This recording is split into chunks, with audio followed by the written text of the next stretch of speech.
fading. We gotta go.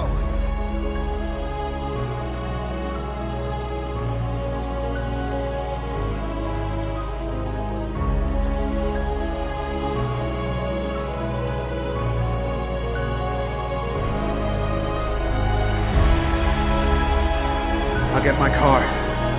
What mine? Yours.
I gotta get me one of those.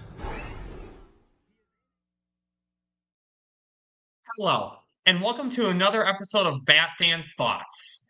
And I'm just gonna get right to it. Welcome to Zack Snyder's birthday stream. Happy birthday, Zack Snyder. So for this special birthday stream, I will be reviewing another one of Zack Snyder's movies to hype up Rebel Moon Part 2. Guardians of Ga'Hoole, or the exact title, Legend of the Guardians, The Owls of Ga'Hoole. Man, that's a long title. And I'm really excited for this show today because I got not one, but two fantastic guests coming up. And what up, DC Talk? Didn't say hi to you yet. So this first person, without this guy, we would have no hope for the DC brand. The DC brand would just be dead right now. No hope for the Snyderverse. Because of this guy, there's hope again. There's hope for good DC. There's hope to get the proper conclusion to the story that we all love. In Man of Steel, Batman v Superman Ultimate Edition, and Zack Snyder's Justice League. Please welcome, as I bring on, Skiiwalker Tha Jedi. How are you, man? What's going on? What's going on, Bad Dan? Thank you for having me on the platform, bro. Very excited to be here talking about Legend of the Guardians with you and the homie. And happy birthday, Zack Snyder. Hope everybody out there is having a wonderful day, and we're about to have a great conversation. So thank you guys for being here. Anytime, Skywalker. I'm always glad to have you on the channel. Always happy to talk great Zack Snyder content. And now, this next person who I'm going to bring on is, let's just say, this amazing shirt you saw, the intro that you heard, this cool background you see. None of it would be here without this guy. His art, again, has helped promote Cell even more. Great shirts, great videos. So please welcome, as I bring on, the good Austin. How are you, man? I'm doing good, man. I'm doing good. Thanks for having me. Thanks for having me and Skiiwalker here at the same time. It's always good to be in a panel with both of y'all. So I appreciate it, and I appreciate you. I don't even like y'all like that. Like. We ain't even friends like that, bro. No. I like this movie so much. So the fact that we're here to put a highlight on it, especially to some other Zack Snyder fans who have never spent time with this movie, it's really endearing to me that you're doing this. So thank you. Anytime. And well, as I told you backstage, this week was actually my first time ever seeing this movie. I saw it twice. I watched it once on Sunday, watched on Tuesday, even paid the rental fee twice.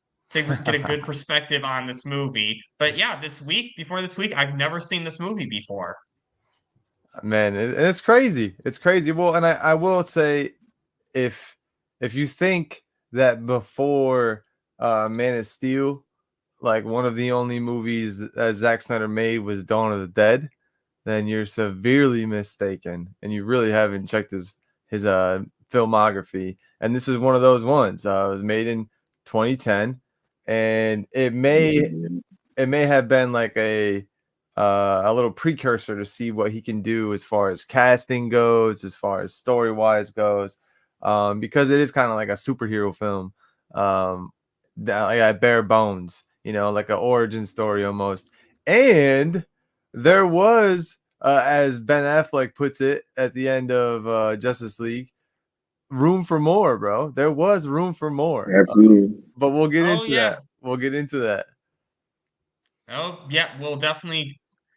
Actually, you know what? That's actually a good point. Let me just add this topic real quick because that is definitely a good point you just brought up. So, yeah, so I again, just love it. I'm really happy to do this on Zack Snyder's birthday. I can't think of a better way to honor Zack Snyder than reviewing probably one of his most slept on movies. But Yeah. Thanks and everybody in chat. exactly, Mama Bear. Happy birthday, Zack Snyder. So, Happy birthday. and again, just to clarify, people, spoilers in the chat, or spoilers for this movie. So if you haven't seen this movie, you're gonna be spoiled. Just warning you right now. If you haven't seen this movie and you call yourself a Zack Snyder fan, shame on you. Also, I mean, it's Shame. shame. It's 14 years old, so I think we're fine with it is spoilers though. If you do want to see this movie and you don't want any spoilers, I guess don't watch this and tune in for the replay. But I would say stick around. It's going to be a good discussion. Oh, yeah, I think it's gonna be. And I think one thing that's really special about this movie in particular, it's Zack Snyder's only animated movie. I mean, this is Zack Snyder's only animation so far, and I guess we'll start with you, Skywalker. What did you think of the animation of this movie? Oh, it's fire. I mean, like, and it's funny watching this film because you see a lot of the things that he brings to the live action space in the animated space, right? But in some aspects, it almost gives or gave him um, like more of a canvas to play with, right? There are certain scenes where, like, say for instance, with the owls, when they're flying and they actually catch that little wave for the first time, and Soren is kind of flying through that circle. It's like it's beautiful stuff there, And when you compare that scene to later when he's flying through the fire, it just I don't know. It just really gave Zach uh, the ability to do whatever his mind could come up with when it came to these owls. And we got owls with sword fighting and everything, which is crazy, right? They literally had swords, you know what I'm saying? So it was some crazy ideas that was executed flawlessly. And I think that, well, when it came to the animation, especially, yeah, it's fire. And if this is any inclination as to what we're going to be getting with like Twilight of the Gods or any of these animated projects that are going to be kind of connected to Rebel Moon, I think that we're in for a massive, massive treat. I agree. I agree 100%. And you, the good Austin? Yeah, absolutely. I mean, just to mirror his sentiments, the animation in this film is phenomenal. When you watch it even today, like to say it's 14 years old, and you watch it today, like, damn, like how could it get better? Like, I don't know how the animation would be any better. I didn't see a single flaw in any frame that you watch. Like, just and how hard is it also for all the animators and all the animation to one animate a talking owl, but then also to get the flight so perfectly done in many ways. And then when you're like, wait, how are owls gonna fight? And you've never seen like an owl fight, Right. like they've had to do so much R&D for this movie, I imagine. And it's just it goes into the final product and how good it is at the end. Like it's so well done. You wonder how they're gonna do different owl faces. Then you see it happen. You're like, okay, like damn, like every owl has a different face, I guess. Like, and it's all they make them all personable at the same time, and can make them like characteristic and like humanize them. I think it's what's the anamorphic or whatever the word is for it. Yeah. But they do such a good job of that while also not like dementing what the actual owl looks like. Like you could Google what the title owl is, whatever they keep and the different owls that they are in there, and it'll look exactly like that owl while Yeah. also like having the human sort of face. So Yeah. um it was done so well. Would you say?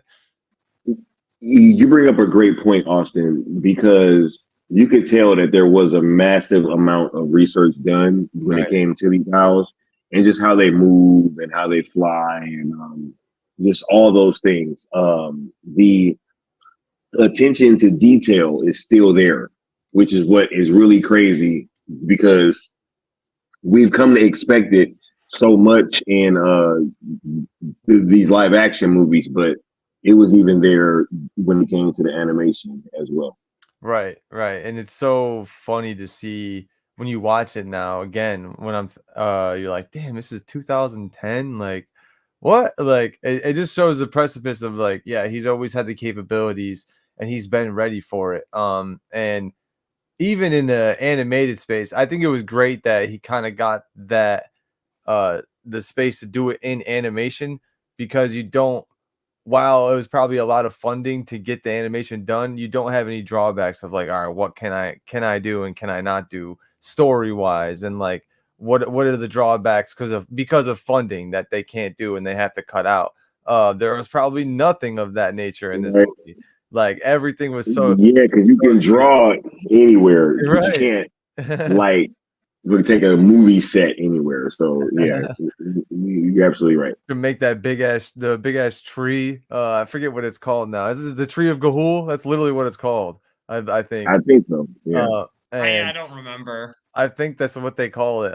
But you can draw all of that and have it be some just like ominous location, and not have to actually find that or make it or anything like that. You can just create it. So to be his first sort of step into story, not only with animation, because that's part of like these movies is the storyline. There was a lot of twists in the movie too, but to accomplish all of those things, you have to have a great animation. And every time I'm watching this movie, I'm just at awe because I know what it takes to do these shots as an artist. Yeah. So like every single frame, all the feathers moving and everything, like Hmm. all of that, the blinks and the eyelids that the Yeah. owls have, and the owls have different eyelids. Like, oh my god! So there's so much goes into the animation of this. So I wish that this film did get more recognition, just because I imagine it took so much hard work, research and everything for the animators to do this. But hopefully, as we know, working with Zach is a great time. So I'm sure that they had no problem like putting in the work as the head honcho was Zack Snyder. They're probably just like, yo, I know this is hard, but in a couple of scenes, you're gonna be making some sweet fire and all this stuff. You get to wreck everything. So he was probably, a great help to work for the animators. But as far as animation goes, like 11 out of 10 for me. It's so good, dude. It's so well done. Yeah. What's good? There's actually a lot of. Mm-hmm. And who in the There's chat, actually. if you have or Mhm. have not seen it, put that in the chat. I want to know that too. Yeah, I love the animation. Like you guys said it so perfectly, and it's just like little details like the feathers you said. Like the feathers just look so realistic, and the water when they get wet, and the fire as you said. And Here's a fun thing with fire for me. I've always said this with fire. Fire always looks bad to me. Even real fire looks bad for me. I don't know how to explain this, but when I'm sitting around a campfire in real life, not a movie, real life, I see What? fire, I'm like, that looks like CGI to me. No I don't know way. what it. Yeah, fire always looks like That Dan said CGI. we living in a simulation, Yeah, Austin. yeah, what? What, dude? There's like an old saying in upstate New York. Men will stare at two things: running water and fire.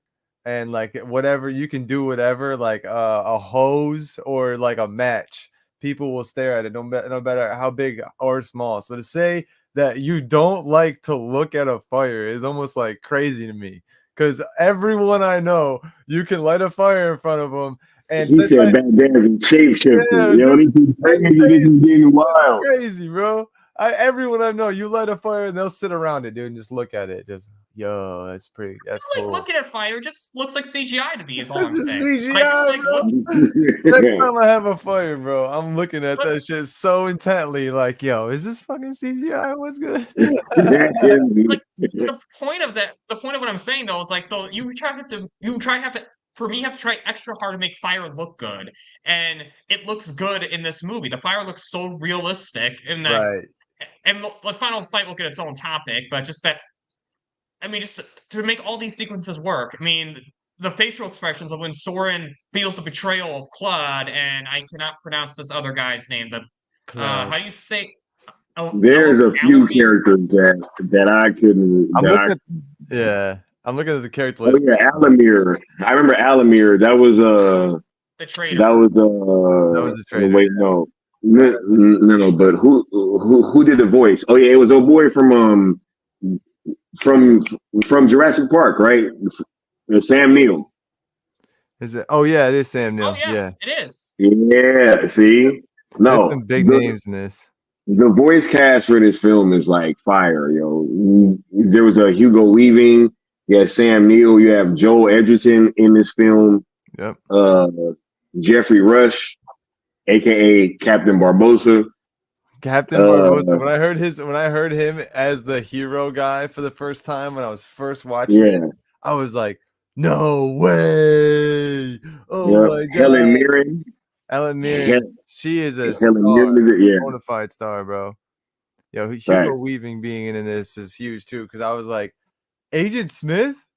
That's Soren's dad right now? No way. Because the first couple of things he says, he's talking to the boys when they're like fighting. I'm like, dude, that's Agent Smith. That's Agent Smith. He's actually two characters in this movie. Yes. He's not just He's Hugo's that guy and like a bad guy, I believe, right? No, he's a good guy. Grimble, the one that was teaching him how to fly. Okay. Oh, that's right. That's right. I say bad guy, but yeah, he was a bad guy. He's a bad guy. Bad guys. He's like, go tell the Guardians. And it's like, yo, how did you die, bro? Like, how did you just die right there? You get pecked to death? Is that what it was? I don't know. But he fell basically. He fell and his wings were clipped. I know, but his wings were clipped. That's right. His wing was broken. Mm-hmm. I was so mad when he died, bro. Because like the way just go tell the Guardians. I'm like, no, dude, no, come on, man. He was dude. He was murking him. The first owl that came at him, he just like sidestepped him, and but the action in this movie was crazy too. So to say how the animation looked real, you know what I mean? Hey, but look, we didn't see him die though, man. That's fair. I don't know. That's fair. Yeah, right? Lots of people we didn't see die. There's lots of and people. One person we saw, I mean, for lack of a better term, people, yeah, obviously with these movies. It's hard. I'm just saying, we didn't see him die. Josh was good. Anything Zach does is fire, man. We got Josh in the chat. Man, hold up. Who in the chat? We got Josh, Mama Bear, Marcus, DC Talk. Shouts out to all y'all. For sure. Yeah. I thought I saw somebody else too, but yeah, go ahead. We got Zah. Zah was here. Curly Ray. Curly Ray. Geek Defense Initiative. Go watch this movie afterwards, bro. I know he was here earlier. Yeah. Well, he stopped by before the show even started. Yeah. But before we move on, I'll just kind of say this with animation. I'll be very careful with how I say this because I don't want certain people to take this quote out of context. Not for the main projects. I'm going to emphasize this. Not for the main projects. But seeing this movie, if Zack were to do spin-off projects animated for the Snyderverse, I think it would look so dope. Oh yeah, absolutely. Absolutely. We've already seen that. I'll say that even if it was something completely like, to me, this animation is like CGI anyways. It's CGI animation.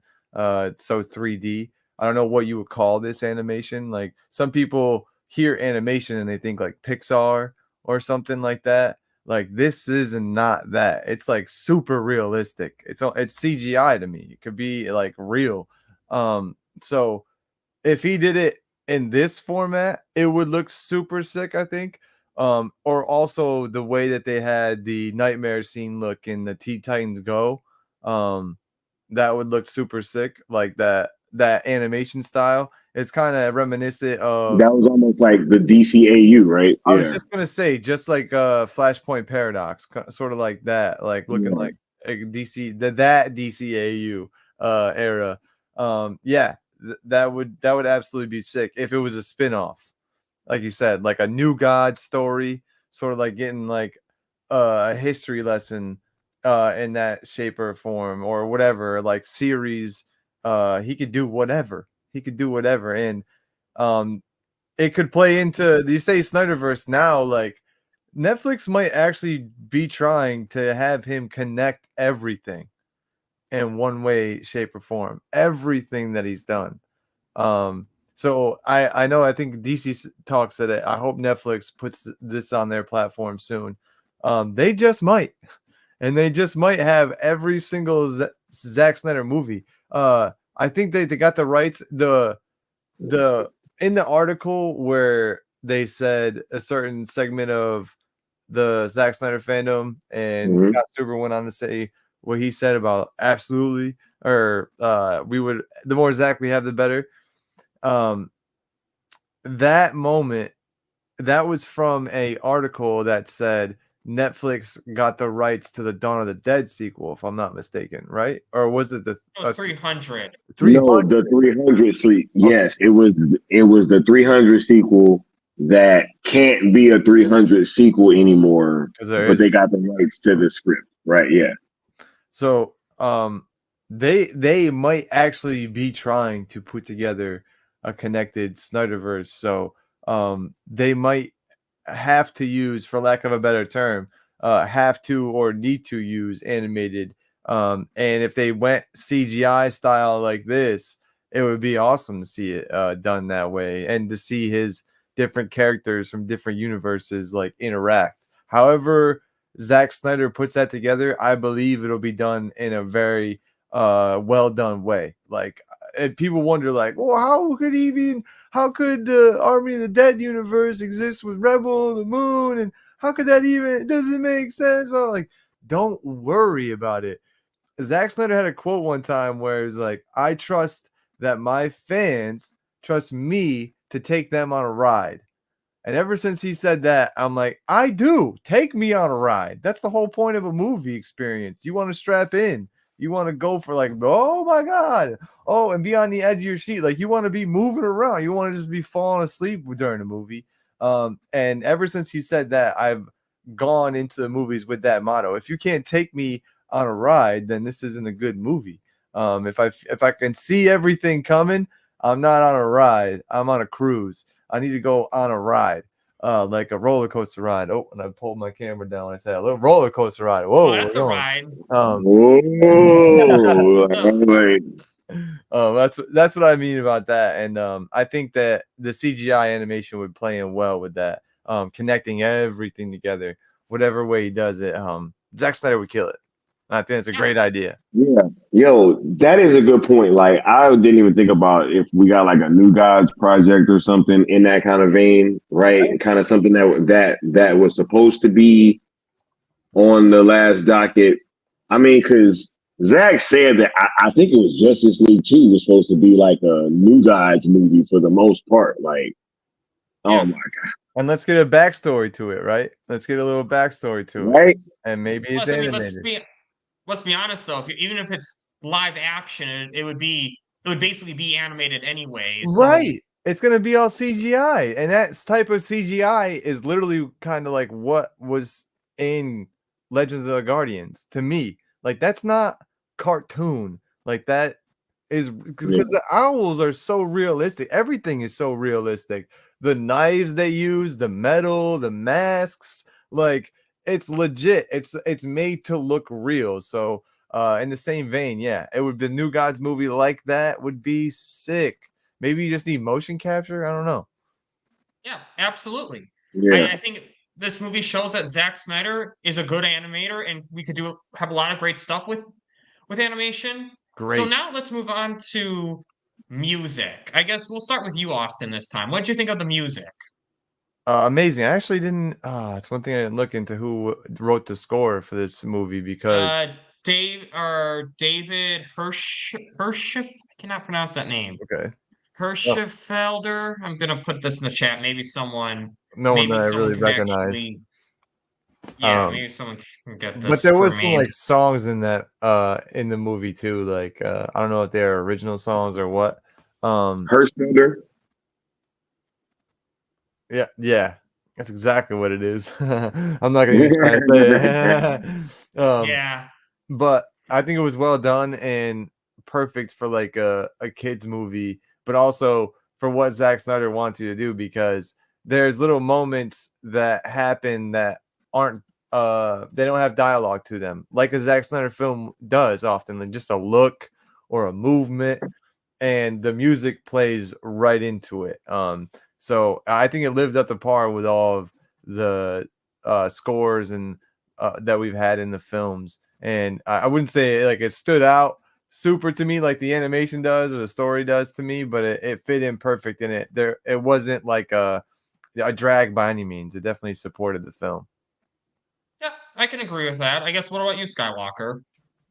Yes. I think man, when you watch this film, you can totally see that there were so many seeds sown from films like this that bore fruits in Man of Steel and other films, like even all the way down to Rebel Moon. And I think that the score is a big part of that. There were several times where there were scenes where they felt almost a little Hans Zimmerish, Yeah. right? And it was really great. And I feel that, uh, this is another reason why this is one of Zach's more underrated films, and it isn't really talked about as much as it should be Yeah. because the music was fantastic.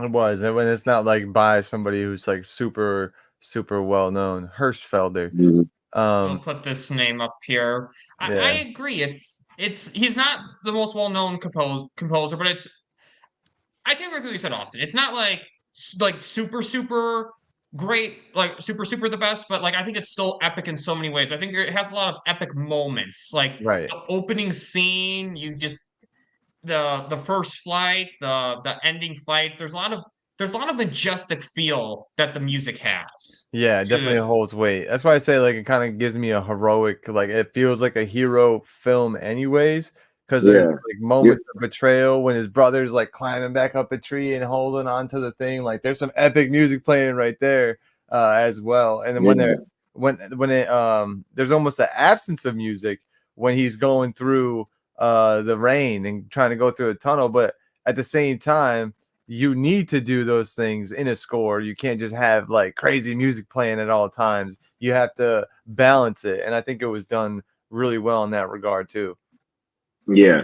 Yo, the scene where Soren is like diving through the blue little metal field part, right? Oh, And yeah. yo, like that was a very powerful part, and the music was very powerful, as well as the scene with him flying through the fire too. I mean, that whole sequence was fire, Yeah, like it had you on edge. from the yeah, and oh, you said the fire. music was right. The music was a really big part of that. So it shows how important music is to help. It really helps carry the story very well, and I think, and that's how I feel with the score. It's like there's the music was great when it really needed to be, and I think it did its job, and I still think it's a really epic score in so many moments. There's a lot of key moments in there, like what you guys said, like the first flight, like the opening sequence that really help tell the story very well. And I think this is another great component to this movie, but particularly first flights is what I say. When Soren's like first learning to fly, let's say Man of Steel is not the first movie Zack Snyder did to have a great first flight scene. This movie right here, when Soren and Gylfi are flying for the first time, and Soren's like, I'm flying, I'm flying. There's a lot of parallels with Henry Cavill flying as Superman. It's like the excitement that you get when you're actually flying for the first time, that epic feeling that you feel.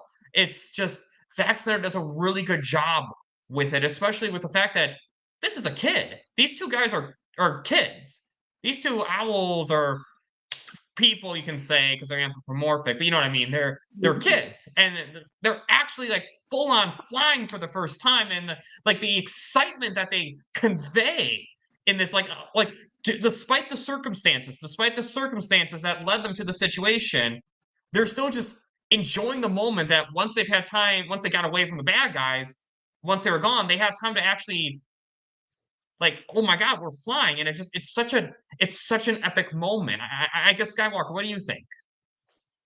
No, I agree. And it's funny because they had been flying, but they were in a very dangerous situation. And so I'm pretty sure that while they were trying to get out of that, they weren't really concentrating on what they were doing. And it didn't really hit them until they looked back and was like, wait, are they gone? And then after they realized that everybody was gone, then there's like, oh wait, we're flying, like, and that's when it hit them. So yeah, it was a very powerful moment, and I think that for all of us that have always dreamed of flying, uh, I'm pretty sure that we were a little bit jealous. Oh, yep. I know I was. What about you, Austin? Were you jealous? I feel like we've all like wanted to have that moment where we're just like, ha, we're finally doing it. Like, oh my God. And you're absolutely right. There's that complete parallel with that excitement with Sora, and then also with Henry Cavill, because you could see it in Henry Cavill's first flight when he falls at first, and then he hears the motivational speech again, and then he jumps again, and he's like, oh, he's like, ha ha, and you hear him laugh, like, yes, I'm finally doing it, I'm finally flying. And then once you are flying, you go on a little ride, right? You're like, all right, let's go for a little flight.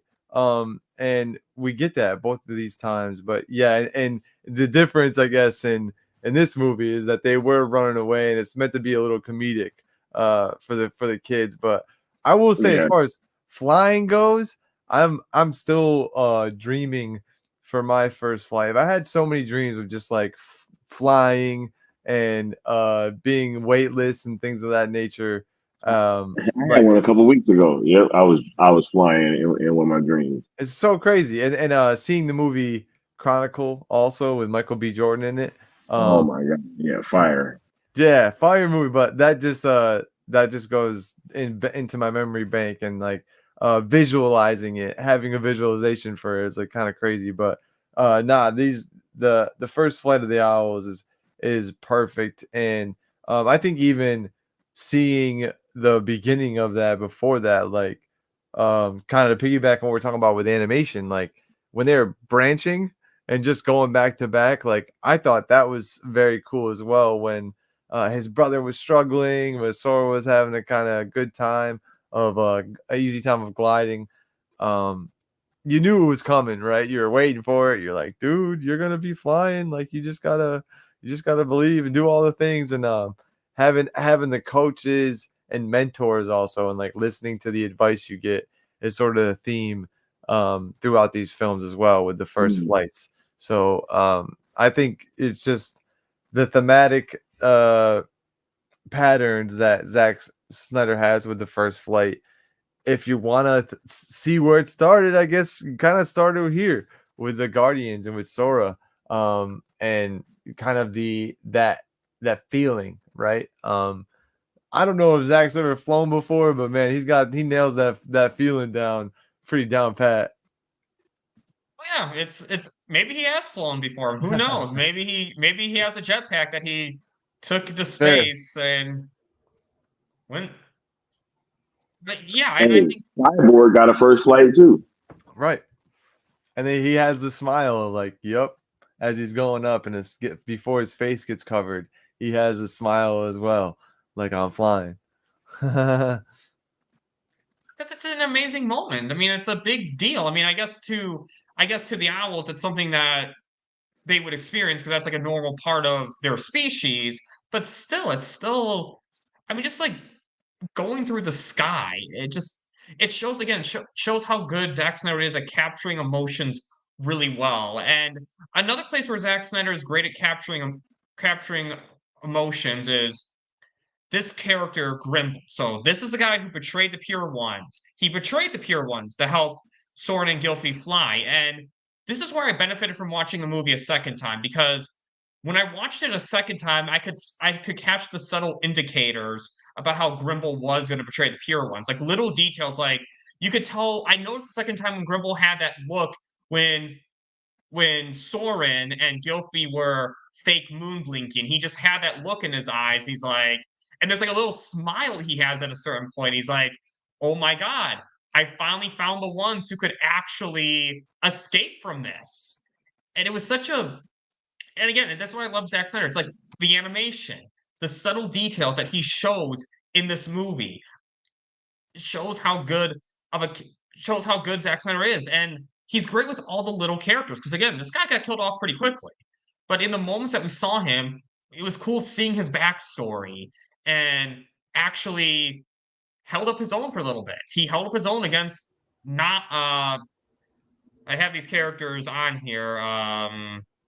It The was the Naira. queen, Naira. Yeah, Naira, the That's queen of the. that one. That's in the mirror, right? Yeah. Helen, yeah. Yeah, dude, absolutely. And it's so funny. Looking back at it now, you're like, man, how that guy was in the movie for what, like 2 minutes, and you got a sense of his whole character, even with just his looks, and then when he finally is able to talk to the kids, the owls, you're like, oh, that's why he was doing what he was doing, and it makes so much sense. Just through the acting and the little sequences that we see, it's so well done. It reminds me of the beginning of Rebel Moon. You see Korra kind of just moving the rock in the earth and feeling the dirt. Like it's a scene that most of those scenes are without dialogue, but so much emotion and story is told just through actions, and looking and watching those actions. So Grimble does a great job of that at the beginning. He's just eyeing him down, and that's got to be one of my favorite scenes. Like, because Gylfi is hilarious. Just how like scared she could be, and just like how she reacts. But that one scene when they're acting like they're moon blinked, and she's walking like this, like it's just so funny, dude. So funny. Yeah, it was funny, but it served at the same time. Not only Served a was it funny, purpose. it served the plot, and that's what I like Zack Snyder is he balances the comedy well, but it all feels realistic in the movie. Like even when Grimble's teaching them to fly, there's moments where Gylfi and Soren are laughing, and Grimble he's like said it, but at the same time he's also like, okay, this is serious. We need to get out of here, especially before the pure ones come back and catch what we're doing. Right. And So he served a purpose for the story as well, as far as like how are they going to begin getting out of the camp, and how is the ultimate battle going to happen, because this is what sets it in motion with them getting away, and then the Guardians going back to that, like, I don't know, that area facility, I guess, whatever you want to call it, the lair, the evil owls. But that's what sets it up, is that the initial betrayal, and then Grimble helping them learn whatever the very little bit that he helped them learn about flying, and it helped them get away. And then they again noticed that they were flying, I believe, on their way to the tree. So yeah, he served a great purpose for the little bit that he was in. And I love the action sequences. Like, he was a dog before he was taken down. Like, he was just murking, dude, murking. He did not go down like a punk. Grimble was definitely putting in work. And shouts out to him. Not betraying your people is not easy, and what Grimble did is show he was a brave character. But what it really shows again with Zack Snyder is he makes every character matter. Yeah, but that's what happens, right? Because he wasn't really. Well, he wasn't a pure one, technically. Yeah, because they kidnapped his family, so he was just looking for a reason to, try to take him down. So that's what they get. And it wasn't for him, they still would have been getting away with what they were doing. But kind of like Korra, right? With they took her family from her, and thought it could use it. Yeah. Oh, yeah. But again, it shows that that's what was their downfall. At the end of the day, that ended up being their downfall. Is that if you push the wrong people too far, you either got to kill. If you're going to push someone far, you better kill them. Is the moral of the story. Not that I'm talking as a smart bad guy. Not that I condone like murder or anything, but I'm just saying if you're a bad guy, it's either me or you. The only way this ends is me or you die. Yeah, I mean that's just realistic, because if you there's only one way this ends. You die, or I do. But I mean, it's true, because here's the thing: the most dangerous person, in a way, is a guy with nothing to lose. Right. That's what I think Grimble was. Is that they gave him nothing to lose, so it's like, what are you gonna do? Kill me? Okay, right. I mean, that's the problem, and it showed the pure ones they got too full of themselves. Go tell the Guardians. As he dies. Yeah. That's as Red Skull gets. It's funny. Red Skull has red on his head. Fair. That's hilarious. I didn't always look like this. So now I'm going to move on to this character now. So I'm going to put a lot of these descriptions in parentheses, because I know you're not going to. I mean, I don't even remember all these characters' names. So yeah. So as they just said, Mrs. P. Honestly, I didn't know they even called her anything else until Wikipedia said Mrs. Plill. They call her. It almost sounds like it almost looks like Sliver. Yeah, Silver. It almost looks like that. Pilliver. Mrs. What the? Pilliver. Mrs. Pilliver. Yeah, so, dude. Sky, yeah. What'd you think of this character? I'm not gonna try to say that. You could just say Mrs. P. That's what they said. Mrs. P was cool. You know what I'm saying? She was a snake that way. She was the heart, as they said, right? Of when the echidna was given his description of all the characters, he called her the heart, right? It was a nice little surprise when she popped up halfway through the movie. I wasn't really expecting to see her again, right? But yeah, I mean, she was definitely a cool character, and yeah, I actually wish that we got some more from her. But being able to see a snake fly was pretty dope too. So you know. Well, it's her reaction to flying was amazing. Super happy, right? Yeah. Like, woo! She just seemed like very joyous, like very like amused at the whole situation. Even when she got kidnapped by the crows. I mean, the crows ended up being good guys, but at the time they didn't know that. Right. And she even still was amused during the whole time. She had she was laughing a little bit. Like the whole thing was. It's like she's very like what I liked about her is she's like a combination of comedic and very serious at the same time. When Algitine was returned, she immediately got on her nursemaid duties and was like, I'm taking care of this one of my children, not officially her children, but one of her Right. charges. She she struck a perfect balance of the two, in my opinion. What about you, Austin? What do you think? I think she was so funny, and she kind of reminded me of like my grandmother in a lot of ways when I first watched it, and I'm rewatching it again. Like, so unassuming, so like harmless, and like could be in a dire situation, but just being so nice and just having a good time. Doesn't matter like what's going on. But then when someone that she does care about is having some sort of issue, she's like very attentive, like right to it, Right.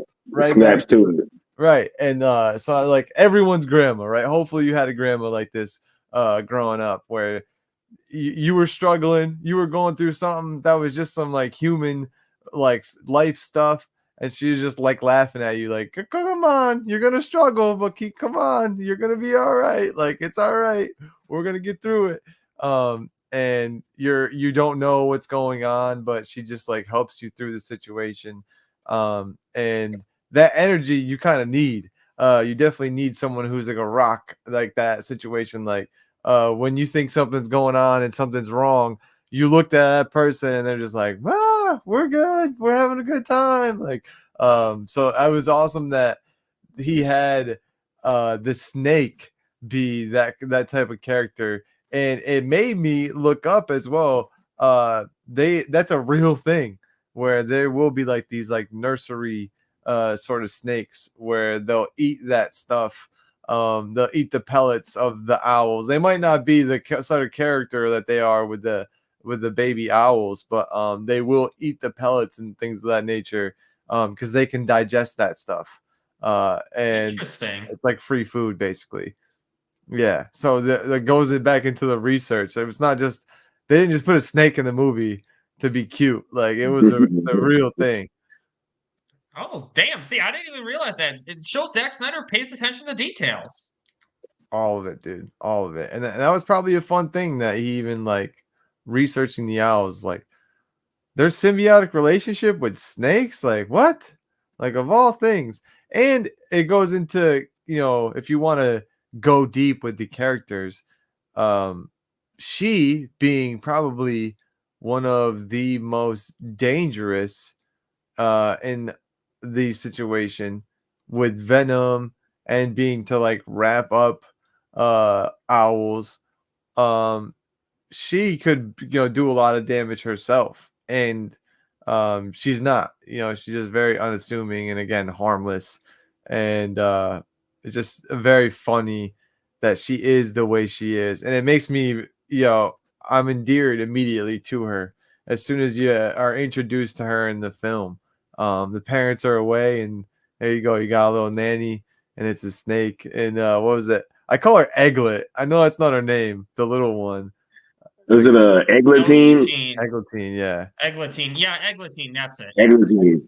I call her Egglet because it reminds me of Piglet a little bit. But I love that she is there too. Like I know we're gonna get into that character too, but Miss P takes care of her right away, and that moment is so funny. When she's she's like throwing up her first pellet, she's like, "Go ahead, it's coming. Oh, it's right there." She's like, "Oh, your first pellet. I think I have your brother's.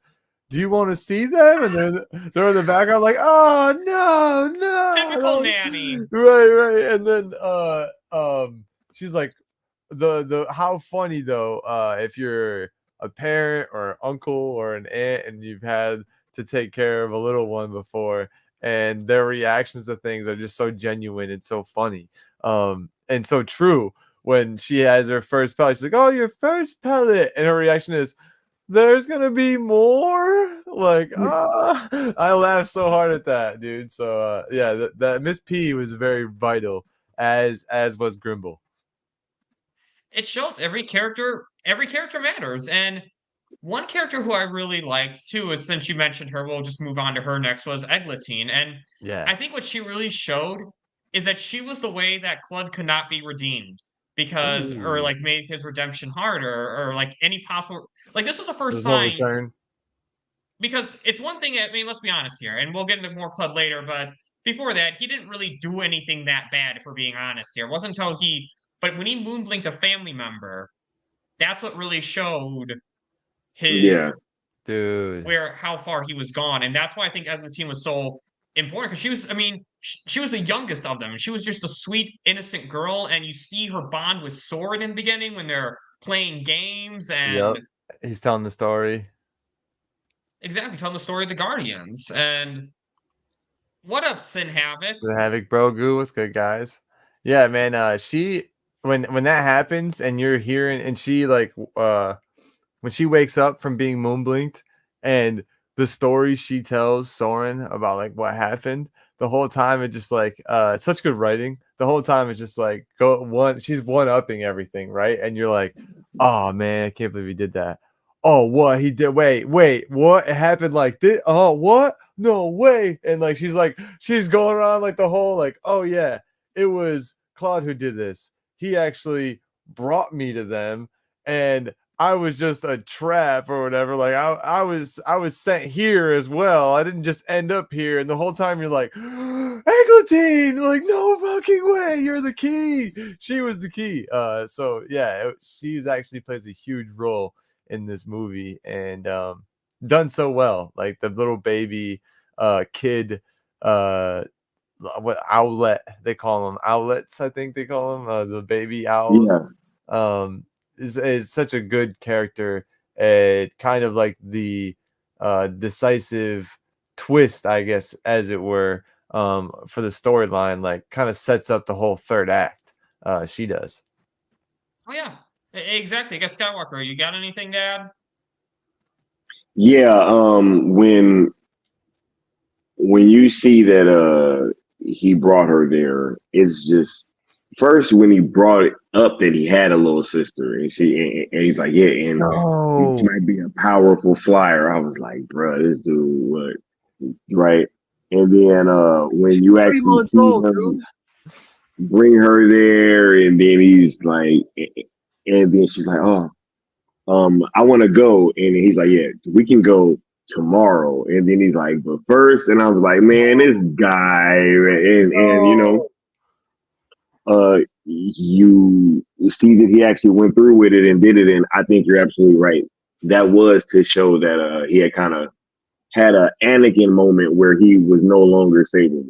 Oh no, he was How you unlike like that, Obi-Wan. there, right? Yeah, Oh nah, no, we're nah, gonna nah, talk nah, about nah, that. We are gonna talk about that, nah, believe it or nah, not, nah, because nah, Soren nah. actually tried. Soren did try to save Clud. At the He end, did try. He tried to turn him good. Obi-Wan didn't try to turn Anakin good. Soren actually Obi-Wan did did try. try, bro. he did try, bro, multiple times. Obi-Wan never tried. He didn't try once. His first intention was to kill Anakin. Soren actually when he was fighting Clud, he was actually trying to reason with Clud. Yeah, but Clud didn't kill a bunch of kids before this. He blamed his own sister. Anakin So, at least thought they were evil kids. hey, no, wait, no. He didn't think they were evil kids. That's not why he did it, bro. Hey, have you seen Clone Wars? If you've seen Clone Wars, He didn't think they were evil, bro. He killed them yeah, because he they were did. Jedi, dude. Yeah, he thought the Jedi were evil. He thought the Jedi were evil. That's like, if you've seen Clone Wars, we're getting off topic. We're gonna Yo, we're fuck gonna out get of too here off with that topic. shit, bro. I'm not listening to this. This is blasphemy, bro. This is blasphemy. I've been trying to tell y'all, I but know. damn, we own it with this Obi-Wan gave up on Anakin's No. mess, man. See, I'm like, and bro. this is what they did so much better in here than they did Star Wars. Is that someone who's basically, because like Obi-Wan and Anakin were basically brothers in Episode 3, and here you actually see Soren actually try to turn Clud good. You actually see him trying to, but in all seriousness, with Clud's character, what I like about, I do not want to get too off topic here, but in all seriousness with Clud's character is that I like that at first you really feel like they could be going the redemption route with him. Because at first, what did he really do that was that bad? I mean, he's trying to survive at first. He got Okay. brainwashed. Yeah. Exactly. And he got brainwashed a little bit, but I'll be honest, when I was watching this movie, I just kept having wait for a moment wait for a moment with Clud, just waiting for him to do something where he's like, "This is wrong. I can't do this anymore." And I'll be honest, I thought they were gonna go that direction. I thought even towards the end, like I thought they were about to kill Soren, and he was like, And, I can't do this. I can't. This is my and, brother. And what I like is that they didn't go that route. I like that they didn't go the easy, safe route, especially for a kids movie. I know this is based on books, but they always change stuff for movies, especially for a kids movie. Mhm. And I feel like most movies would have gone that route. They would just had him randomly turn good just to just to make the kids happy. But no, Zack Snyder didn't do that. And he showed it really well. At first, he's just trying to survive. Then he gets a little full of himself, but still nothing that bad. But it was when he kidnapped Eglantine, not just kidnapped Eglantine, but mentioned Eglantine to to the pure ones, to the king, to Like, you Naira weasel. and Meadowbeak. That's what did it for me. And then when he's fighting Soren, he says, "I'm your brother." Or he's like, "Don't we can't get sentimental over family." And he's like, "I'm your brother. Help me." At the end, So right? Yeah, help me, I'm your brother. When he's like hanging, right? Nah, you're right about that. You kind of are waiting, and as if you're watching this as a kid in the mindset, you're like, well, he's gonna turn good. Like that's the brother. Like he's got to be good eventually. He's got to be good eventually, and it just never comes into fruition. But that's great. like with Anakin too, right? Right, right. Until the very end when he dies. But well, I mean, he weren't doing that in Star Wars because it was a prequel. You knew he wasn't going to turn good. I think that it's great because it gives you the origin story of a villain, like, and it shows you how even brothers who are very similar can go down different paths and turn into two completely different people. It's crazy that you're shown this in a kids movie, right? And that Clud is this ultimate villain guy, and that he's so evil, and does these villainous things. But it shows you, if you're watching this to learn, like a lot of movies show you themes and show you actions of what people are capable of. I think it's done so well, like to not pull back in any instance, to really show you the evilness of what a character can do. I thought it was great, even for a kids movie. Like you still need it because you need to know that people are capable of that type of evil, and you can give them all the chances in the world, but at the end of the day they're still going to try and pull you off the cliff, even if it means going with them.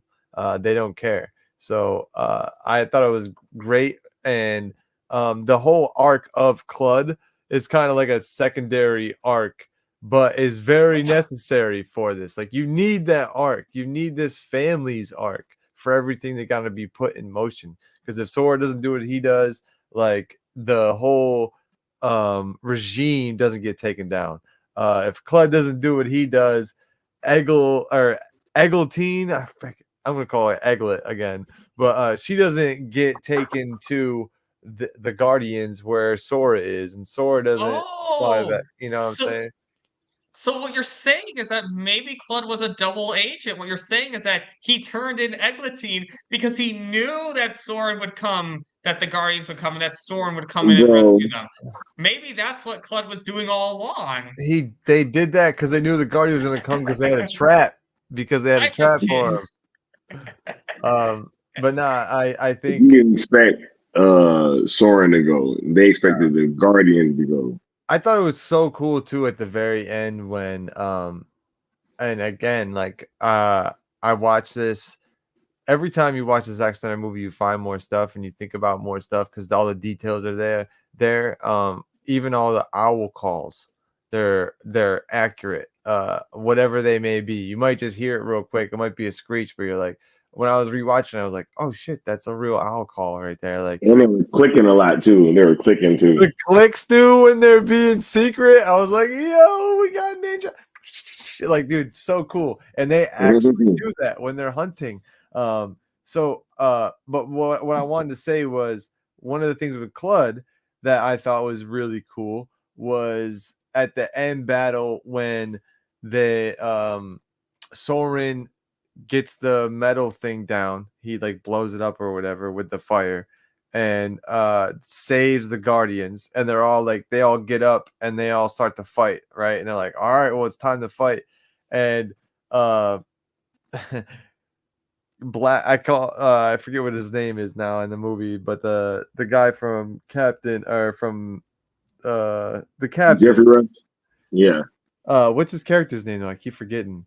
He had the crazy looking. He Yeah. looked like his pirate guy too. He was all messed up. What was his name? I had it up. Yeah, I don't know how to say it, but that guy, yes. Is it Noctis? No, it's not. No. Lies of Ki. I have it up on the screen. It's a different name than that though, isn't it? Are you talking about? Yes. No, that was Captain Barbosa. I'm pretty sure. Yeah, Captain Barbosa. It was some weird names. Yeah, I know, dude. Which when I'm watching, I'm like, it made me think about Rebel Moon. Like, how does Zack even think of these names? Like, what is the process to make up these names? Like, I they're forgot crazy. these characters' names the first time I watched Rebel Moon. I had to Go back to it. Yeah, that's why I learned right now when I put a character's name, I'm always going to Google it. I'm going to put who they are in parentheses if it's one I can't remember. So I guess before we move on from Clud, Sky, what do you have to say about Clud? The one who Soren tried to save. Club was a great character. I think that when you see the way that it plays out between the two brothers, it really gives another thread for us to follow that is very interesting. You get to see his kind of villainous descent, and it's pretty much made complete with, that seemed to be him at the end of the movie, right? That found Metal Beak's helmet, right? So who survived a fire just like Anakin. This mother effer, dude. Yeah. Just saying that is a parallel. That is a parallel. To be fair, they both survived. So are you saying that Clud is Anakin? Is that what you're saying? Yeah. No, I've never denied that Clud's Anakin. The It's just Clud that was all I'm never saying, good. I mean, okay, in the beginning of the movie, and that's one thing I do like about the character, about how this went, is that you see it in the very beginning when he's kind of like acting like that douchey older brother who's jealous that Soren can fly better, that which sows the seeds for his betrayal a lot more. Yeah, he's all mad. Yeah, that's true. Plus, doesn't care about Soren's fairy tales as he believes they are at the time. So, yeah, I mean, they do a good job with Clud in the beginning. They do a very good job with Clud in the entire arc. The only thing I do criticize is, now I want to kind of clarify when I say this, I'm not defending Clud's actions. I'm saying that no matter what, you think that if one of your family members turned out to be a bad guy and betrayed you, even if you lost love for that family member, there would still be that hurt in you that they betrayed you. And it's kind of weird how you don't really see that with like Soren's parents at all, or like even like Soren's talking about because he casually. blinked their daughter. That's right. I'm not talking about them kidnapped their kid, bro. I'm not talking about them forgiving him. What I'm saying is that if a family member does something like that, your heart's gonna be broken. You're gonna feel bad, not because you care about them still, but because you feel bad that they betrayed you because you used to care about them so much. Yeah. That's what I'm saying. I'm with and it that. Just seemed like And it seemed like that just kind of went over their head. They're like, whatever. We know one of our loved ones turned out to be a traitor, but I don't think they had enough time to expound on that because there was other things going on. Like there was just I think they was happy that their family was back. You know what I'm saying? That's all that really mattered, that they got everyone back and nobody died. And their daughter wasn't moon blink no more. You know what I'm saying?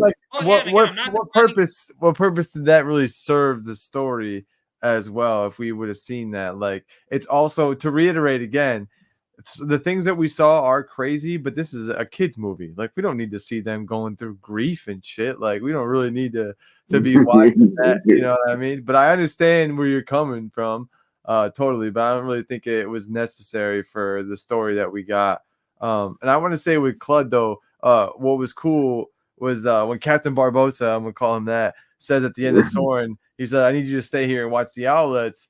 And he is doing that, but then Soren hears one call that he recognizes, and it's his brother. And he's like, "Clud," and they immediately go into a fight mode, dude. And it's like one of the coolest fights, him and Clud at the end. Yeah, oh yeah, the fight was amazing. And again, and I did like that. Soren does try to reach out to his brother at the end. He does try to. It didn't work out, but Help it me! did. I'm your brother. And he's like, "All right, I will." And then he gets up there and tries to snatch him still, dude. Oh, I knew that was gonna like when he's like, "I'm your brother." I'm like, he literally just said not to fall for that. There's no way he actually means it now. Right, dude. And he's like, "All right, I'll freaking pull you up," and starts pulling him up. Grabs that branch. As soon as he grabbed the branch, you knew that he was gonna try. Like, all right, here it comes. And then the branch breaks. Yeah, it's such a good moment. And then you don't see, but as a Zack Snyder fan, I knew that when you don't see like the death or the dead body, that it's up in the air because all you see is Clud fall down through the flames and just like the flames like billow, which looked great the whole time in slow motion. But if there was to be a sequel, Clud would be the main bad guy. Oh yeah, definitely. And another traitor who I want to talk about next is Alumir, which I will say, watching this the second time, the closed captions spoil that for you. Because I always watch movies on closed caption, and they said because they don't say his name in the script in the dialogue at all, but the closed captions call him Alumir. So I'm like, wait, that's the guy who betrays it. Why would they put that in the closed caption? I never ever watch the like stuff I haven't seen. I won't watch it in closed captionings because it will ruin it for you. Yeah, it does. It's not so, but I thought that was another. He was another. It shows that again. The movie shows that there's traitors in war, and they show that because like that's the funny thing with when Eglantine is talking to Clud or to Soren about what happened with Clud is that they're talking about two traitors at the same time. You're talking about Clud, which they knew about, but then you're also talking about Alamir. But there's little details that show how well they foreshadow this. Like he's the one who's skeptical of their claims. He's when Soren and Gilfy come, he's the one who mainly doubts them in the beginning of the movie. He's the one who conveniently goes on another direction than the other two owls. Right. And when you watch it the second time, you're like, okay, I see it now. You see the signs of deceit. I thought when you learn of Alomir too, you're like, oh frick, like no way. But you are waiting for the demise at the same time.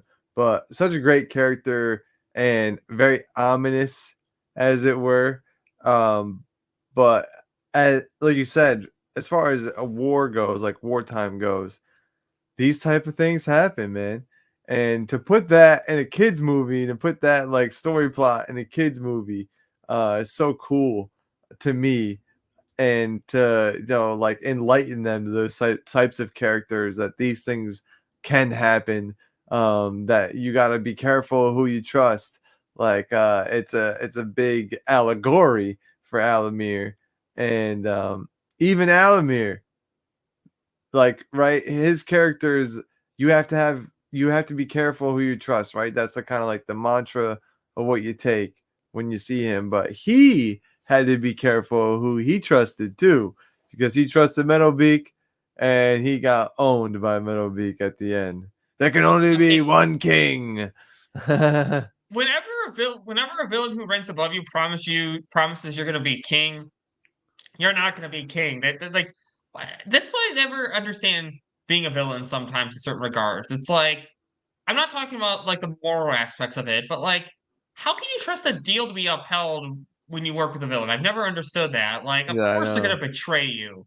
Like, you better have a plan to double cross them if you're gonna really deal with it. But I mean, and it's karma. It shows, if Alamir had sided with the Guardians like he should have, he could have been a great hero. But he let his pride get the best of him, like Steppenwolf. Is that Oh his yeah, pride was his downfall? absolutely. You're absolutely right. You promised me the Western Kingdom and the tree of Gahul. Such a cool thing, and I I love. I think maybe even his mask might be my favorite. But that the intricacies of like their like head like armor was so cool, and Alamir's has some cool stuff. Even though he's a traitor, I'm like, ooh, that looks cool.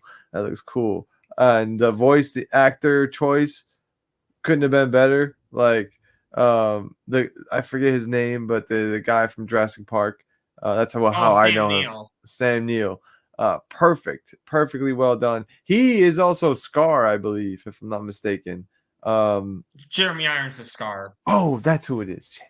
But Alfred. same type of vibe, right? Same type of vibe.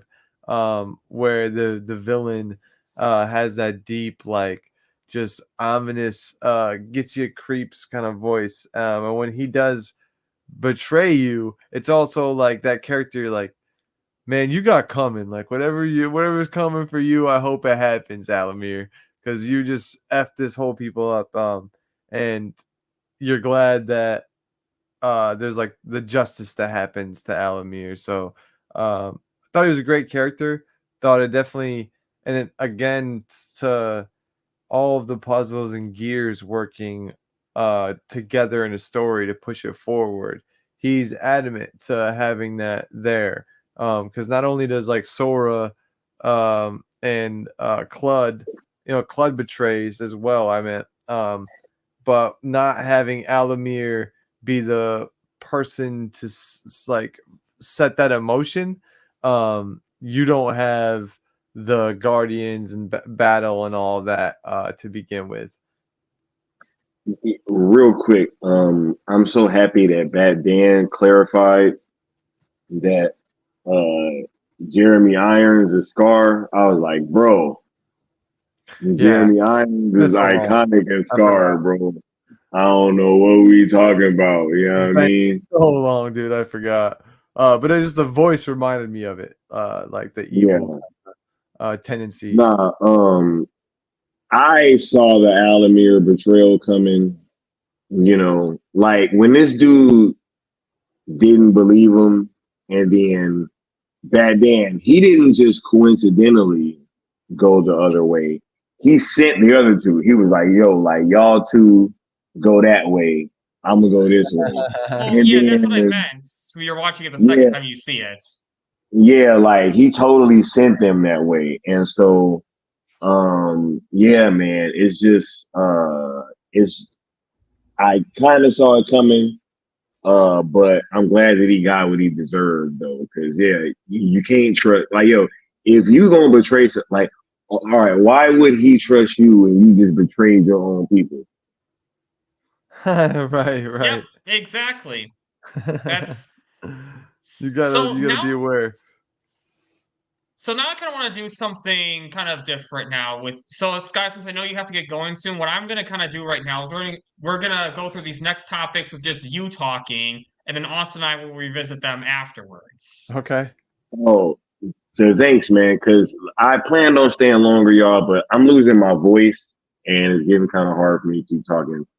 Okay, so we're going to kind of do a power through with you. Lightning round, for sure. Yep. So this is where, Austin, remember, this is our spot we're going to come back to afterwards. Okay, what are your thoughts?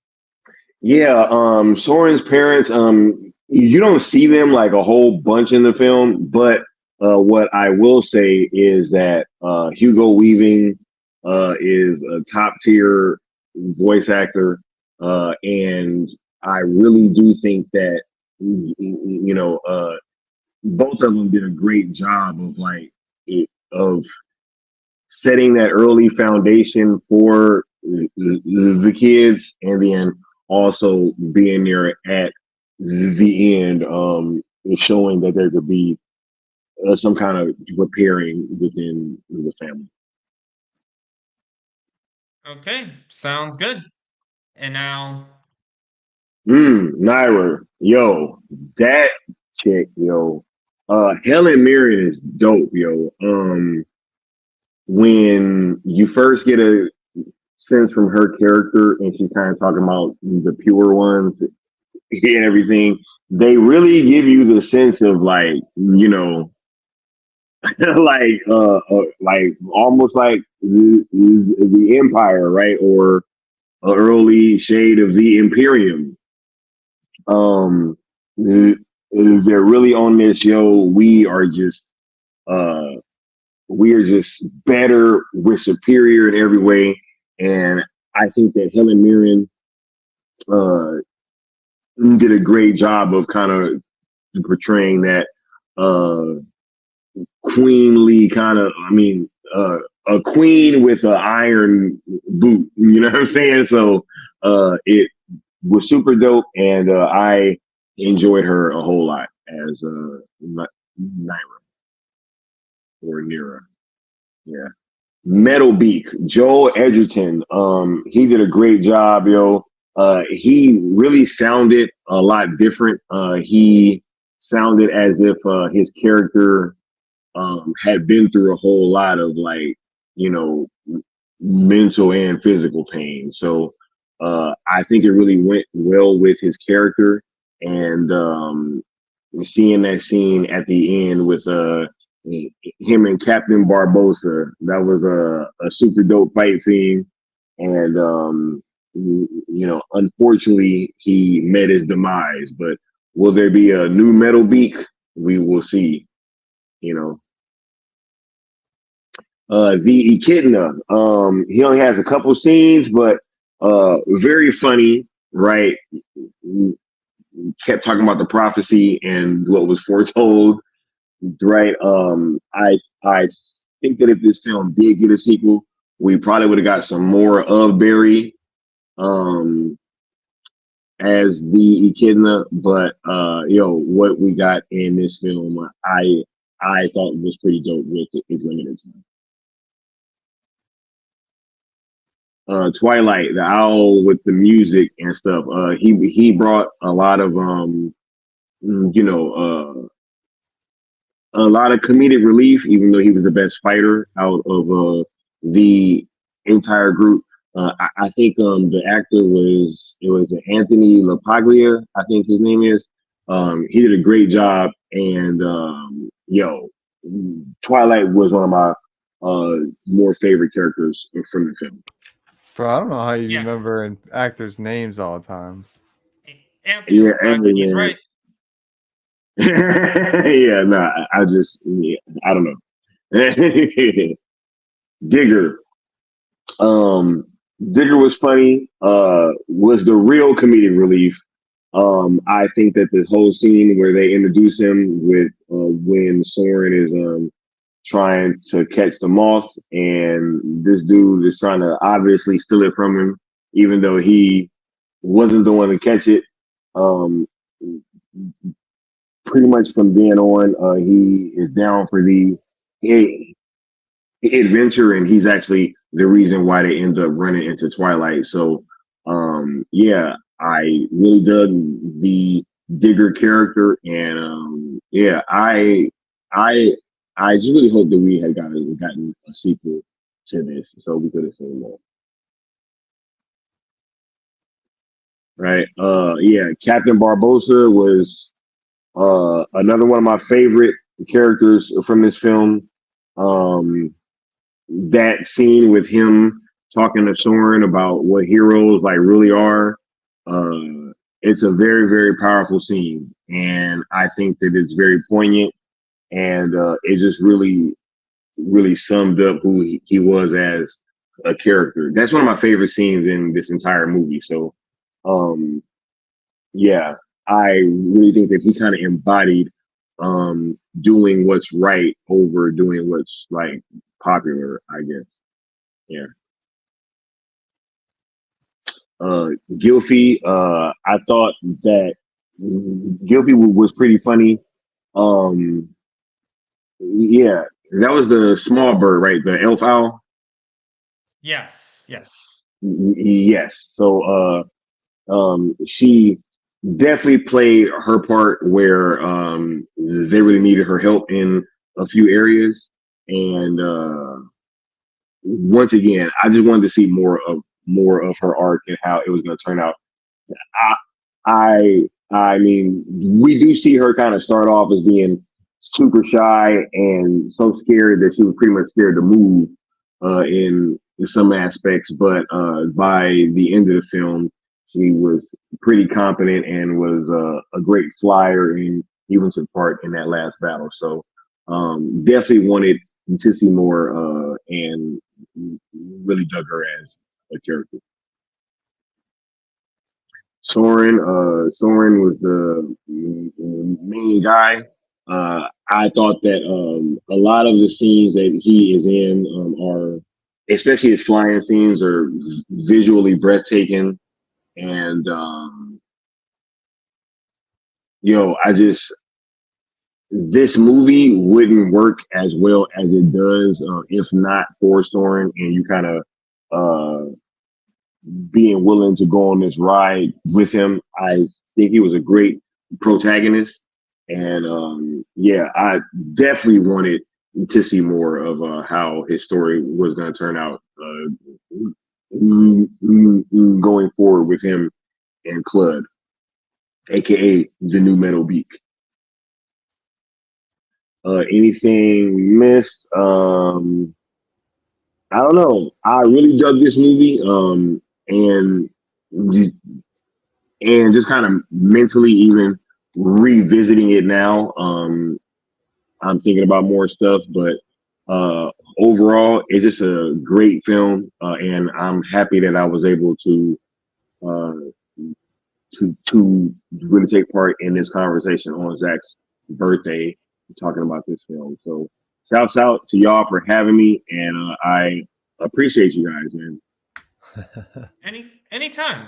Definitely glad to have Lightning you on. round. Yep, lightning round. Yo, the ending was super dope, especially the scene with him flying through the fire and flying through that. Man, that was very powerful. Really, it really reminded me of the Man of Steel scene where he has to fly through the world engine. It was like pretty powerful. Yeah. Yes, yes, yes, it was. But it had some great themes for the grown-ups to be able to kind of chew on as well.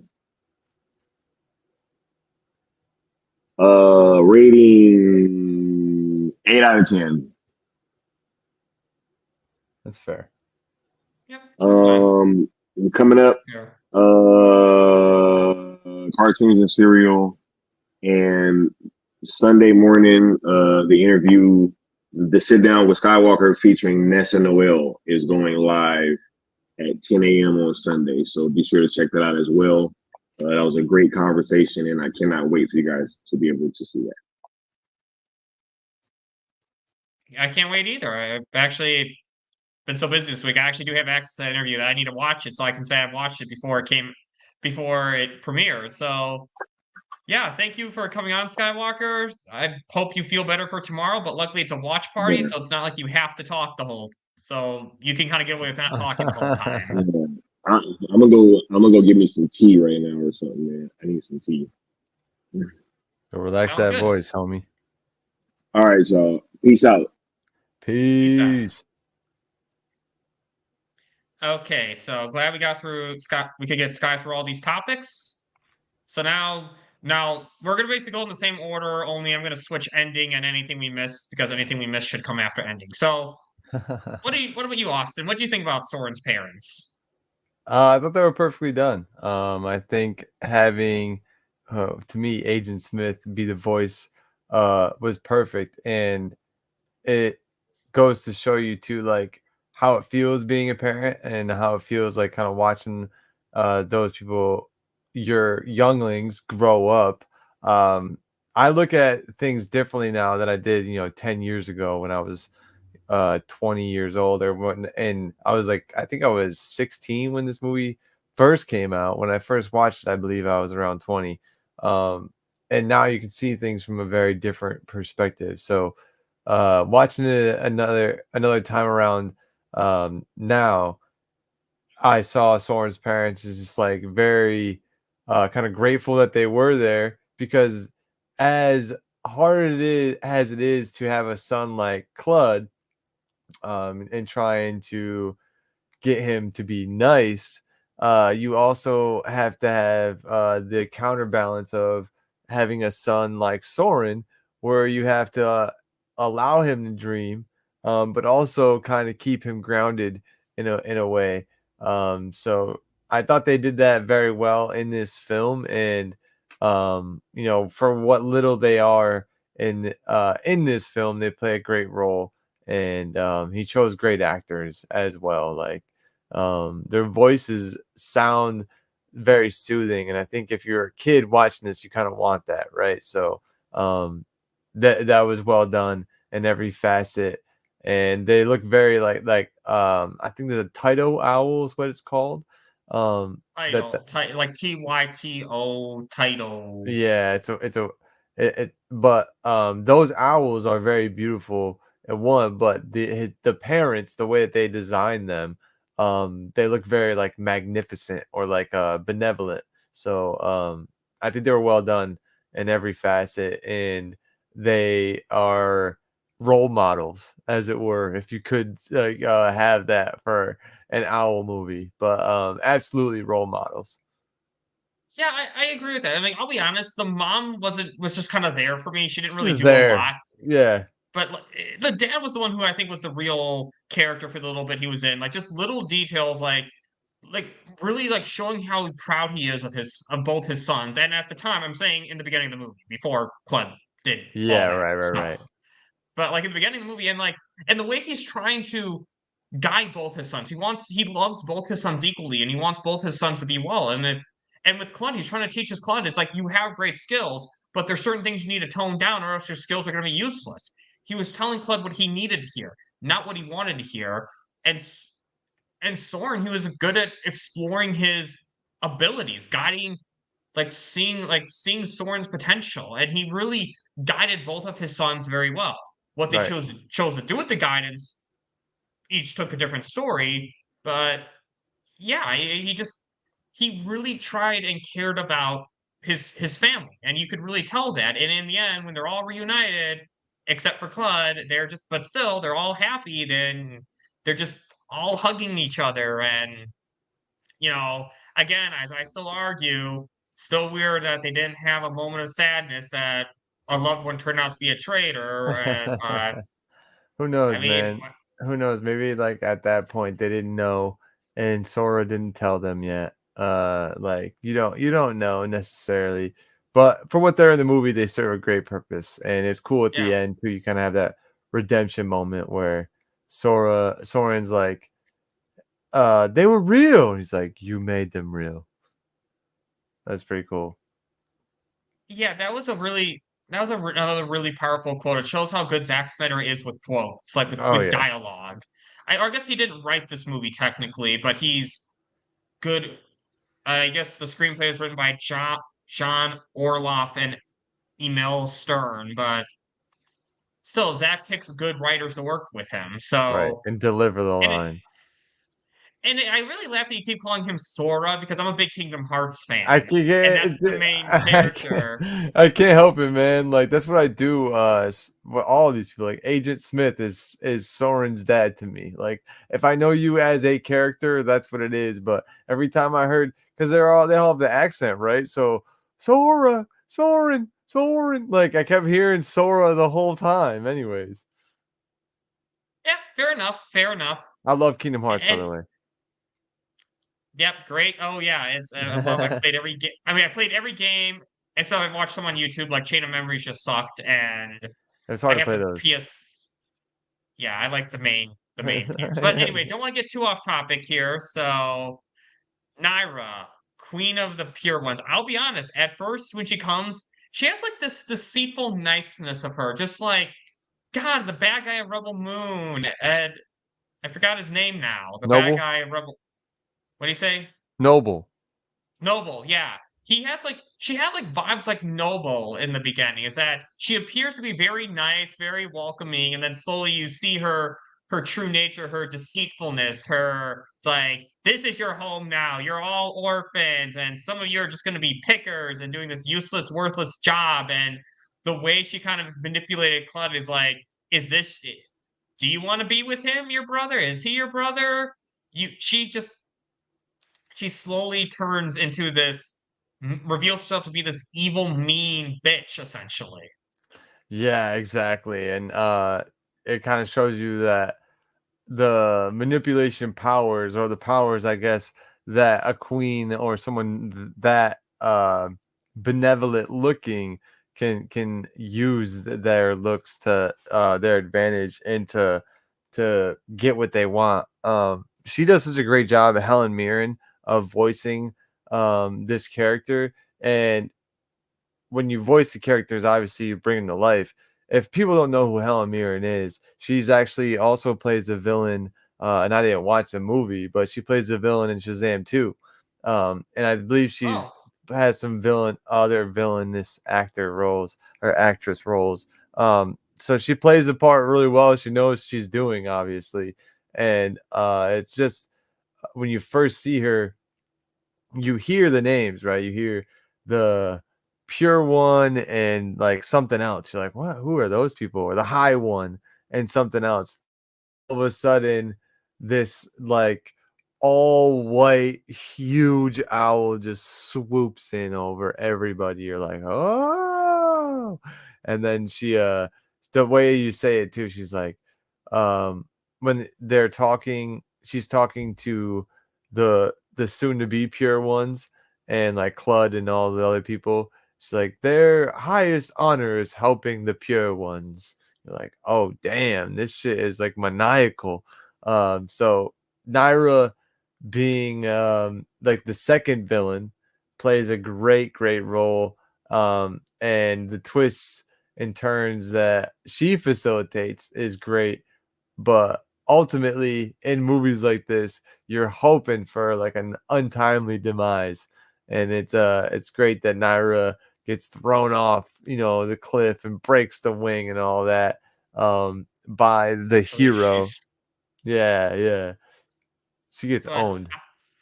still gets owned at least. But I want to say this though, this film that Helen Mirren was in, that she played a villain in, it materialized much better than Shazam 2, if you know what I mean. Yeah, I didn't watch Shazam 2, so I wouldn't really know. Yeah. I didn't even watch it on Zach, Netflix. I should though. Zachary Levi told us not to watch it as far as I'm concerned. Fair. Oof. But no, Naira, Helen Mirren, great actress, and a great character in this role. When I'm watching these scenes with her too, it's just like, woo, man, like how could you make um an evil like queen look so benevolent as an owl, but somehow they pulled it off, man. It's Zack Snyder. That's Yeah. why Zack Snyder can. And the way her certain dialogue she has, like one line that really like was like, oh shit, don't mess with her. When Clutch's trying to lie to her, and she's like, don't mistake my praise with, I forget the other word, with the other word she said, but like Oh, right. Yeah, dude. Yeah, you're like, oh shit. She's like, you can't fool a fly on her, as it were. it's just Very so evil. very evil, smart, intimidating. Don't f with her, because as tough as she is, though, this guy, Metalbeak. Oh my, like it's funny because you don't see as much of him, even though he's like the main villain. You don't really see as much of him as you do Naira. It's like Yeah, you're you right. know, it's like the it's like that evil guy on top of like an organization. It's like the big guy. You're in theory that's how it should be because you shouldn't see them often because they're the ones you don't see until they really need it. Like it's like in any company you work for, how often do you see the CEO? Right. It's kind of like and also to compare it to Zack Snyder's other movies, it's like Steppenwolf and Darkseid. Yeah. I mean, exactly. Desaad is the middleman. I mean, Steppenwolf only got to talk to Darkseid when he found the anti-life equation. But until then, Darkseid's like, I got no time for this. I got Want me I to be got other here? shit to do. You just see him You're like con- ominously every once in a while in the background. yeah, and that's how I really feel Metalbeak is in this movie. He's like, but when he's there, he is menacing, and like that fight he has with Barbosa. I mean, Yes. you could in that little bit you can tell he's someone you don't mess with. There's a reason why he has the presence and like has held the position, right, for so long. And actually some of the vibes I got from Metal Beak was man, and the name was just on the tip of my tongue. But the bad guy from Transformers, what's his name? I haven't seen Transformers, but I know the actor's name is Oh, Joel Egerton. is it the bad guy? Um it's not Starscream, it's the other guy. I can't think of his name now. Here, Um let's say Joel Egerton Transformers. Let's see the name of the and it doesn't say doesn't the say. name of his character. It's like Let's just type in evil Transformer. Ransack.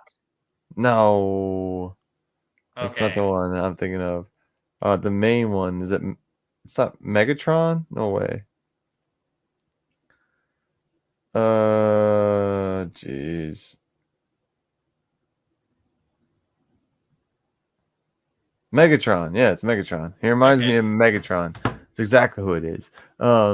And Metal Beak gives me those same vibes where, in Transformers One, you see a lot of Starscream, where in this you see a lot of Naira, but Metal Beak is the one pulling the strings and the one ultimately like, yeah, once we have enough metal flex, then we can lure them in and they'll be inside of our trap.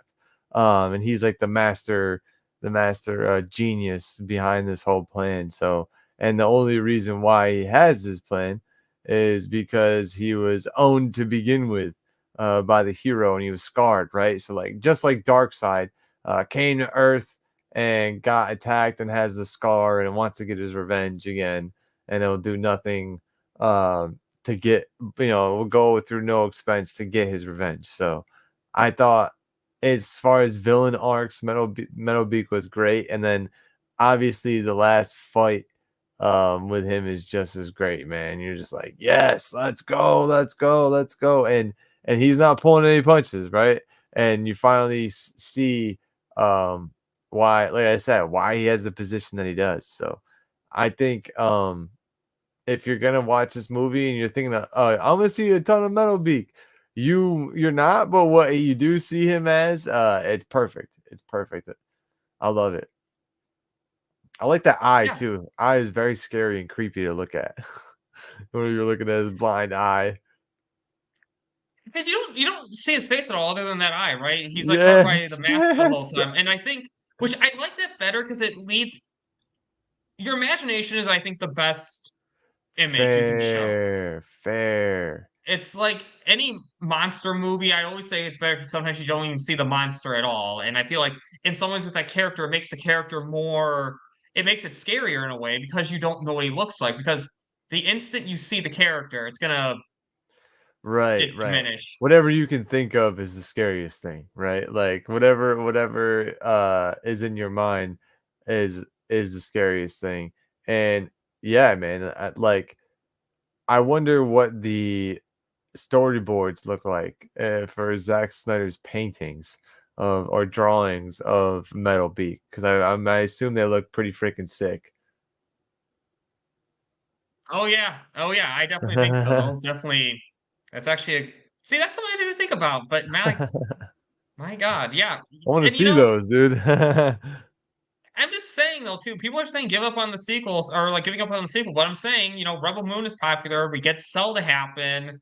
Netflix is looking to invest in Zack Snyder. Dude, if they Who's put to Guardians of say? Gahul on Netflix, people will watch that and want a sequel.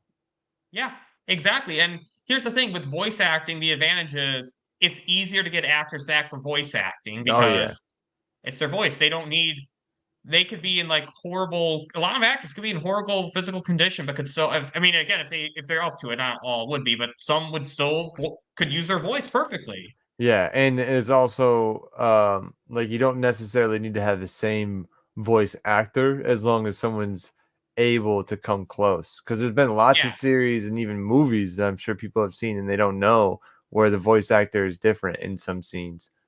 Oh yeah.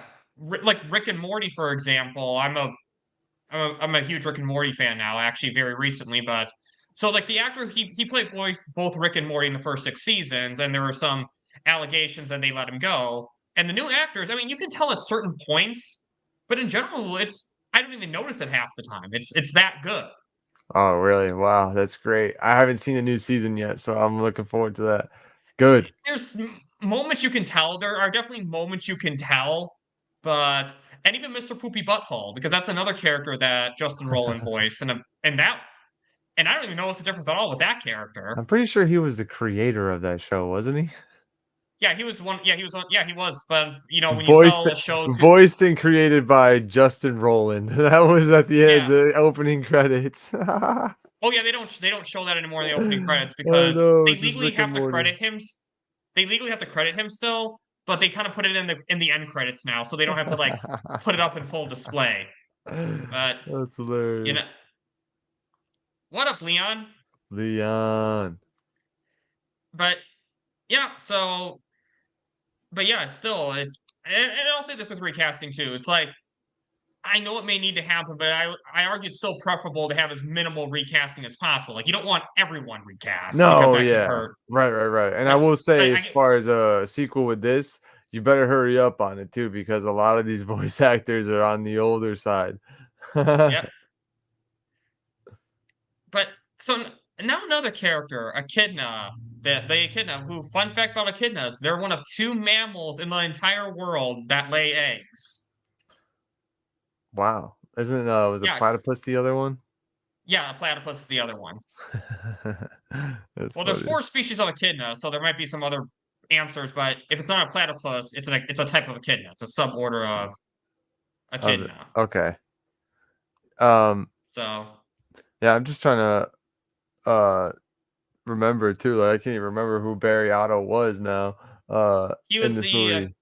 he was the echidna. He's the prophet, basically, where he knew Oh, exactly what was going to right. happen. Echidna. I couldn't think of the animal. I'm sorry. Yeah, yeah, yeah. I told you this would happen at the end of the movie.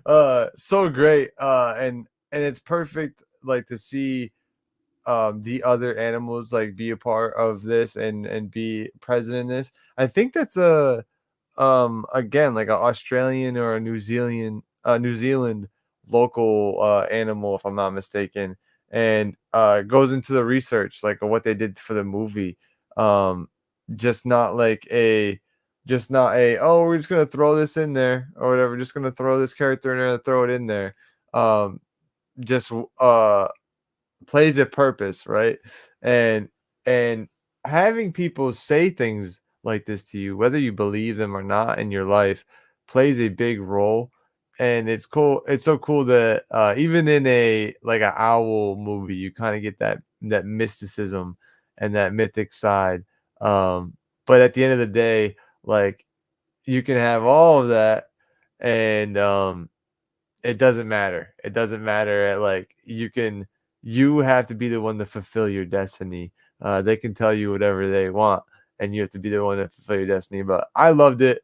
It kind of reminded me, gave me Rafiki vibes. The echidna. When Yeah, especially with his stick a and his stick, and dude. he Yeah. even has like similar makeup. I feel like too on him, and Yeah. and what I like about this character too is that in a way he guides them. He doesn't tell them exactly what will happen because if he does that, then it won't happen, as Doctor Strange said. But he guides them just enough to get them to do what they're to do what they need to do. But it's so funny. He says he's all knowing. He knows everything. But there's one moment where I forgot what it was, but it's like he's like answering questions and he's like, wait, you didn't know this was going to be asked. You didn't know. You acted like surprised at this one. I can't even think what it was now, I but forget now too.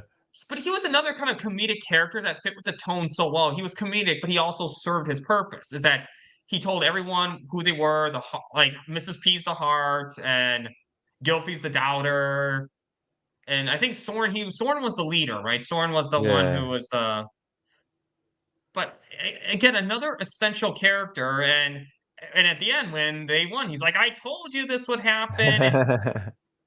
It's like the viewers who watch the movie for a second time. That's basically who he is.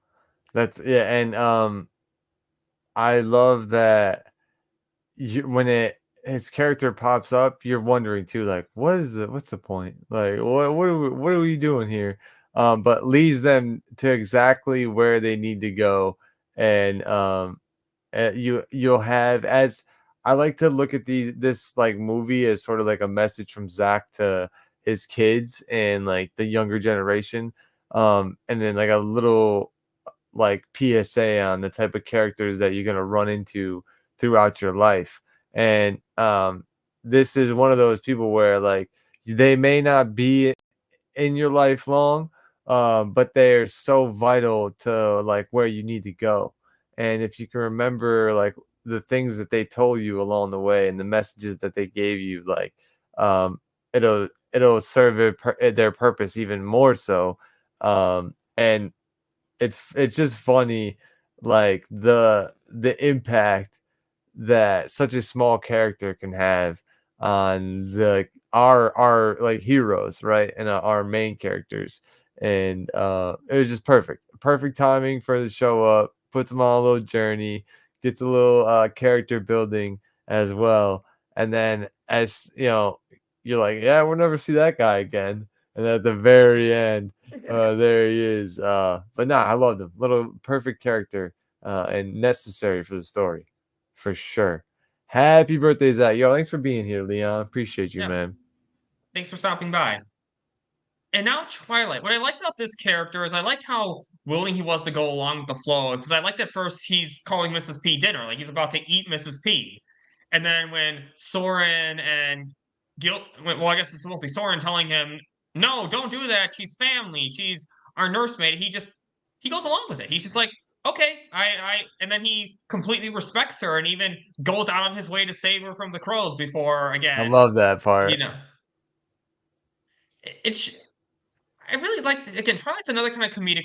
There's a lot of comedic relief characters who really work in this movie, and it's like another the other guy who does music. Who it's kind of like Right. he's kind of like in some ways he's almost like how I am with Sox Bulletin. Like I don't know if you've seen any of my recent shows with Sox Bulletin about how he hates musicals, and I constantly sing for He's Sox saying Bulletin.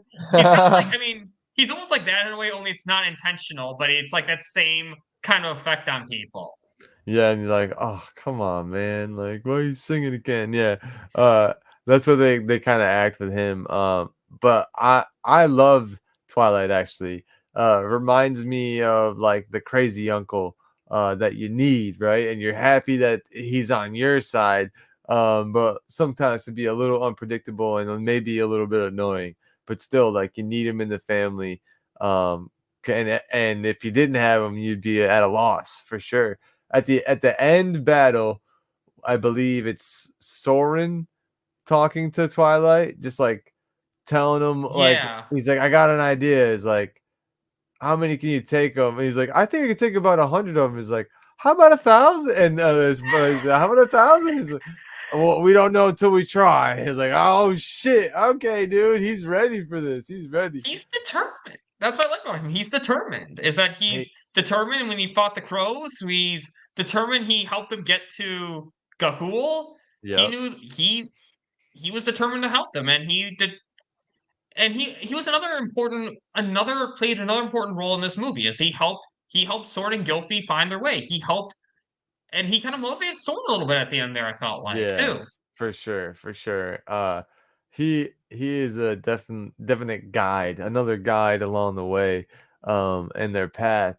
And without him, another part doesn't work in this story. It's another cog, another gear in the wheel of the story, and putting things in motion and getting our characters to where they need to go.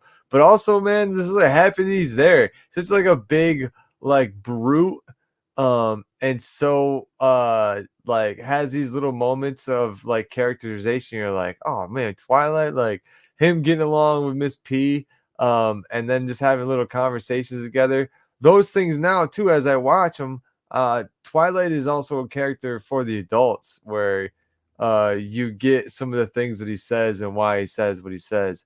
I love the choices with Twilight and the fact that it's the owl that it is, because they very much are, we're about it or we're not about it, and they do what they want, because they are so big. They kind of just like will take over like farms sometimes, or they'll take over a whole ass tree, and they'll dominate their way around a forest. But it's just so well done and so funny. So funny. Like, I want your best song at the very end, just singing as they're murking bats. Just so funny, dude. Yeah, Twilight was great. Twilight was absolutely great. And great actors too. I was trying to look real quick who the actor was. First, Anthony. Anthony. Yeah, Oh yeah, we said that earlier. he's in a lot of stuff. That guy actually. What did I just recently see him in? Lots of big actors in this movie, it seems like. You wouldn't expect so many for a kids movie, but no, there's a lot. I didn't know that he was Australian, actually. That's hilarious. Well, yeah, a lot of actors you don't know they're not American because they do such a good American accent. Although I don't know, not saying this movie so much, but I just if you watched saw him him in Florida Man. That's what I watched him in. Florida Man on Oh, Netflix. oh yeah, I saw that series. What role did he play on Florida Man? He's the dad. Oh, really? Yeah, he's the dad who owns the bar. Oh, okay. Yeah, Right? I know exactly who you're talking about. I had Okay. no idea he was an Australian.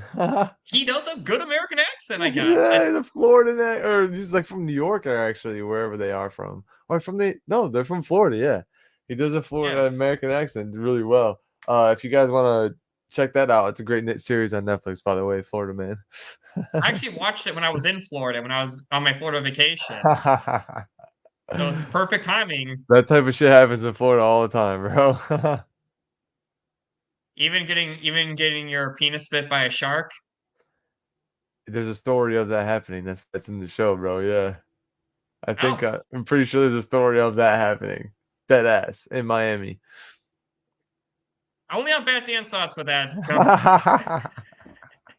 So now Digger. Again, I'll be honest, this character, there wasn't really a lot of this character. I mean, this one was like pure comedic relief. I liked him. He didn't hurt the movie for me, but I'll be honest, if he wasn't in the movie, I don't think I would have really lost a lot as much. No, definitely not. Not necessary, but you're glad that he's there. And that's what's his face? Um, he's in a lot of stuff. This guy. He Digger. It's a good thing I have the Wikipedia page David up. David Wenham. He's the guy with the eye patch from 300. Uh, Oh, that's the guy. okay. That's who he is in the other role that he's played in Zack Snyder's universe before. But he's got a great voice, and the fact that he's Digger is just hilarious. Because it's such a comedic, like a quirky owl. But I don't think it's necessary for the story. We won't miss it at all. But as for it to be a kids movie, I think that you kind of need Yeah, that that's a good character point. to really pull it down to like the the wackiness or whatever. But Oh, wacky, our favorite yeah, word. right, exactly. This, or I should say, silliness. Really made it. He was the silly part of this movie. And kind of made it funny in that aspect for kids who don't really laugh at actual jokes, just laugh at like noises and quirky things like that. But no, I think you're right. Maybe not necessary for the entire story, but whenever he's on screen, you're laughing, right, or just like smiling. So I enjoyed it. Exactly. He wasn't cringe. I'll put it like this. He was not cringe like Jar Jar Binks was. Yeah, right. He was enjoyable to watch. He was definitely enjoyable to watch. He had some funny moments, but so I didn't hate the character. I'll put it like this. I did like the character.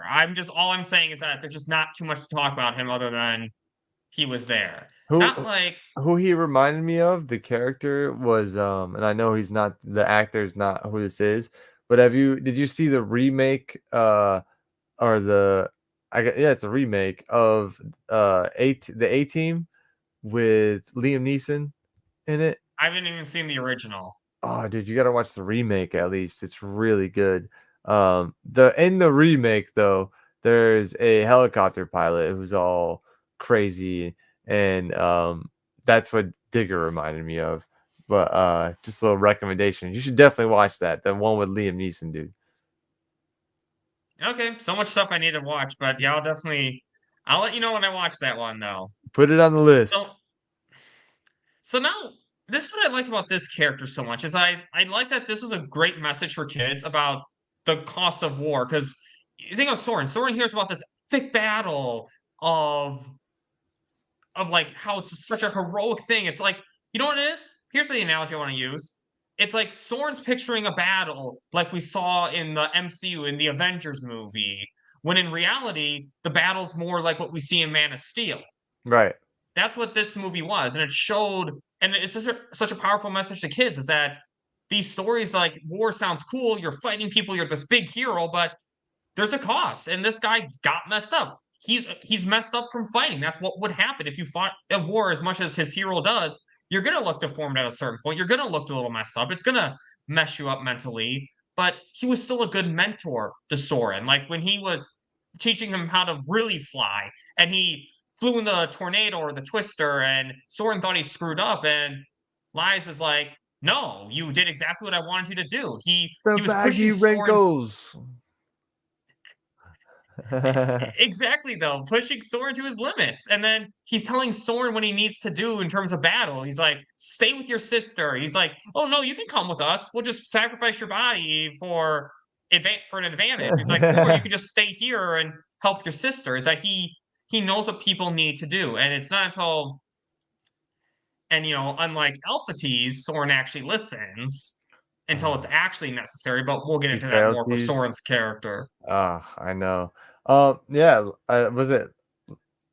I know it says Lies of Key, but it doesn't say like Lies of Keel. I always thought it was Keel. But great character, great that Zack portrayed him as like a worn-torn veteran, and just was realistic about it. As far as like kids movies go, I love that, right? Be realistic. Don't like shy away, because they're going to see it eventually, right? Like they're going to see what real life is eventually. If you're aware that these things happen when you fight, you're not surprised by the consequences when you do that in real life. Like you're going to have your scars. Like if you fight every day, like you're going to get battle wounds. And there's no glorification to the battle wounds, but the glory is in doing what's right. That's what he says immediately. He's like, oh yeah, do you like what you see? This is what happens when like you have to do what's right. It's not always great. This isn't glorious. But the glory is in fighting for good. And Lies of Key always did that. Even if you thought maybe like, man, this guy kind of stinks, he's being mean, like that's what just happens, right? And I love the character. Right, he was the one who got the Guardians to listen to Soren. He was the one who did that. Facts. And that's what I like is that he comes off of this nut, but there's little details that Zack puts in there that shows him as this wise mentor. He just kind of sneaks it in there, right, in a way.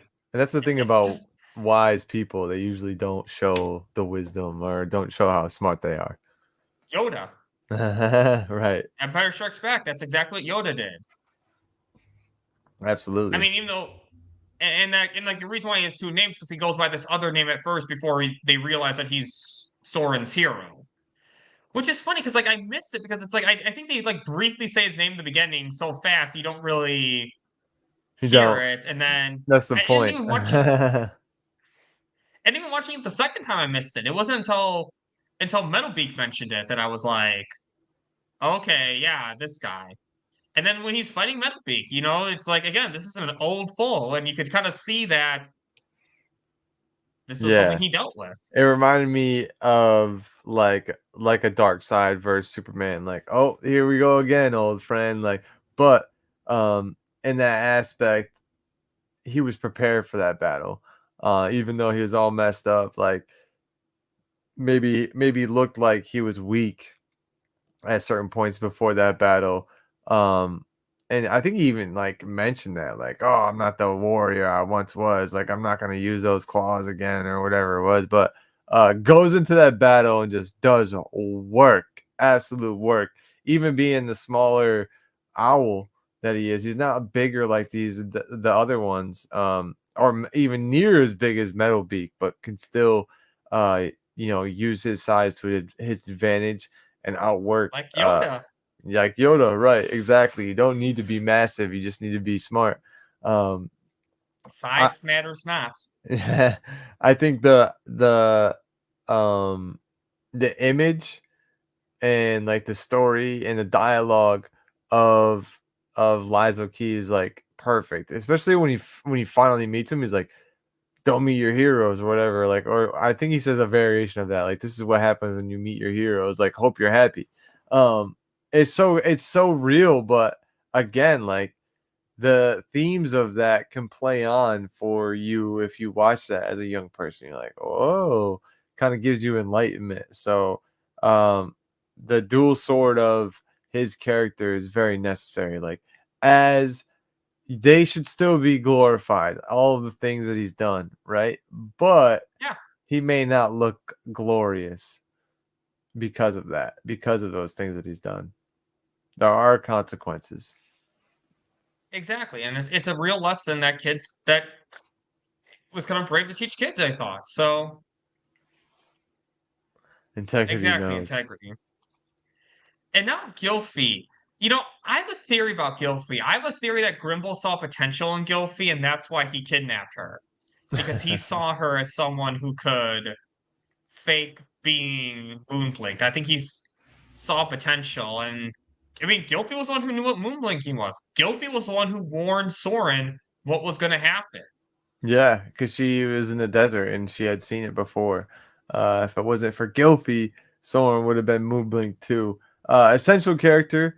Great that he becomes a friend of Soren too. And if not for Gylfie to begin with, I don't think that Soren even like um has a frame of reference to like have an alliance.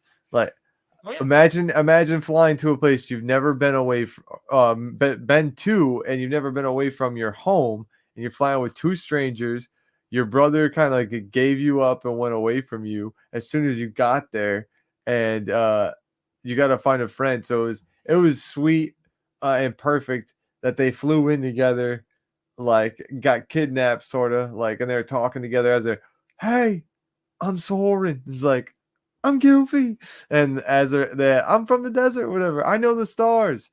I can get us out of here.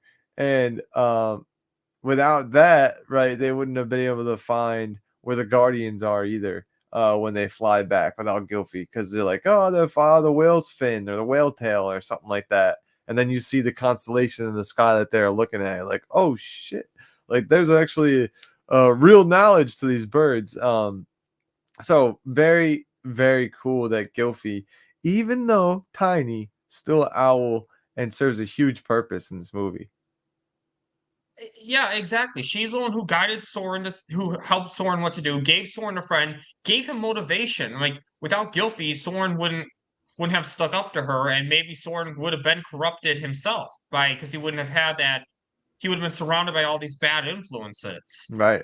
And what I really like about this too is that so many times in these movies, if a guy and girl are friends, they have to be a couple. It's like they have to be boyfriend girlfriend at some point. They have to get married. And what I like about this is that no, these are just a guy and girl who are just friends. Something you don't see very often that it was great seeing in this movie right here.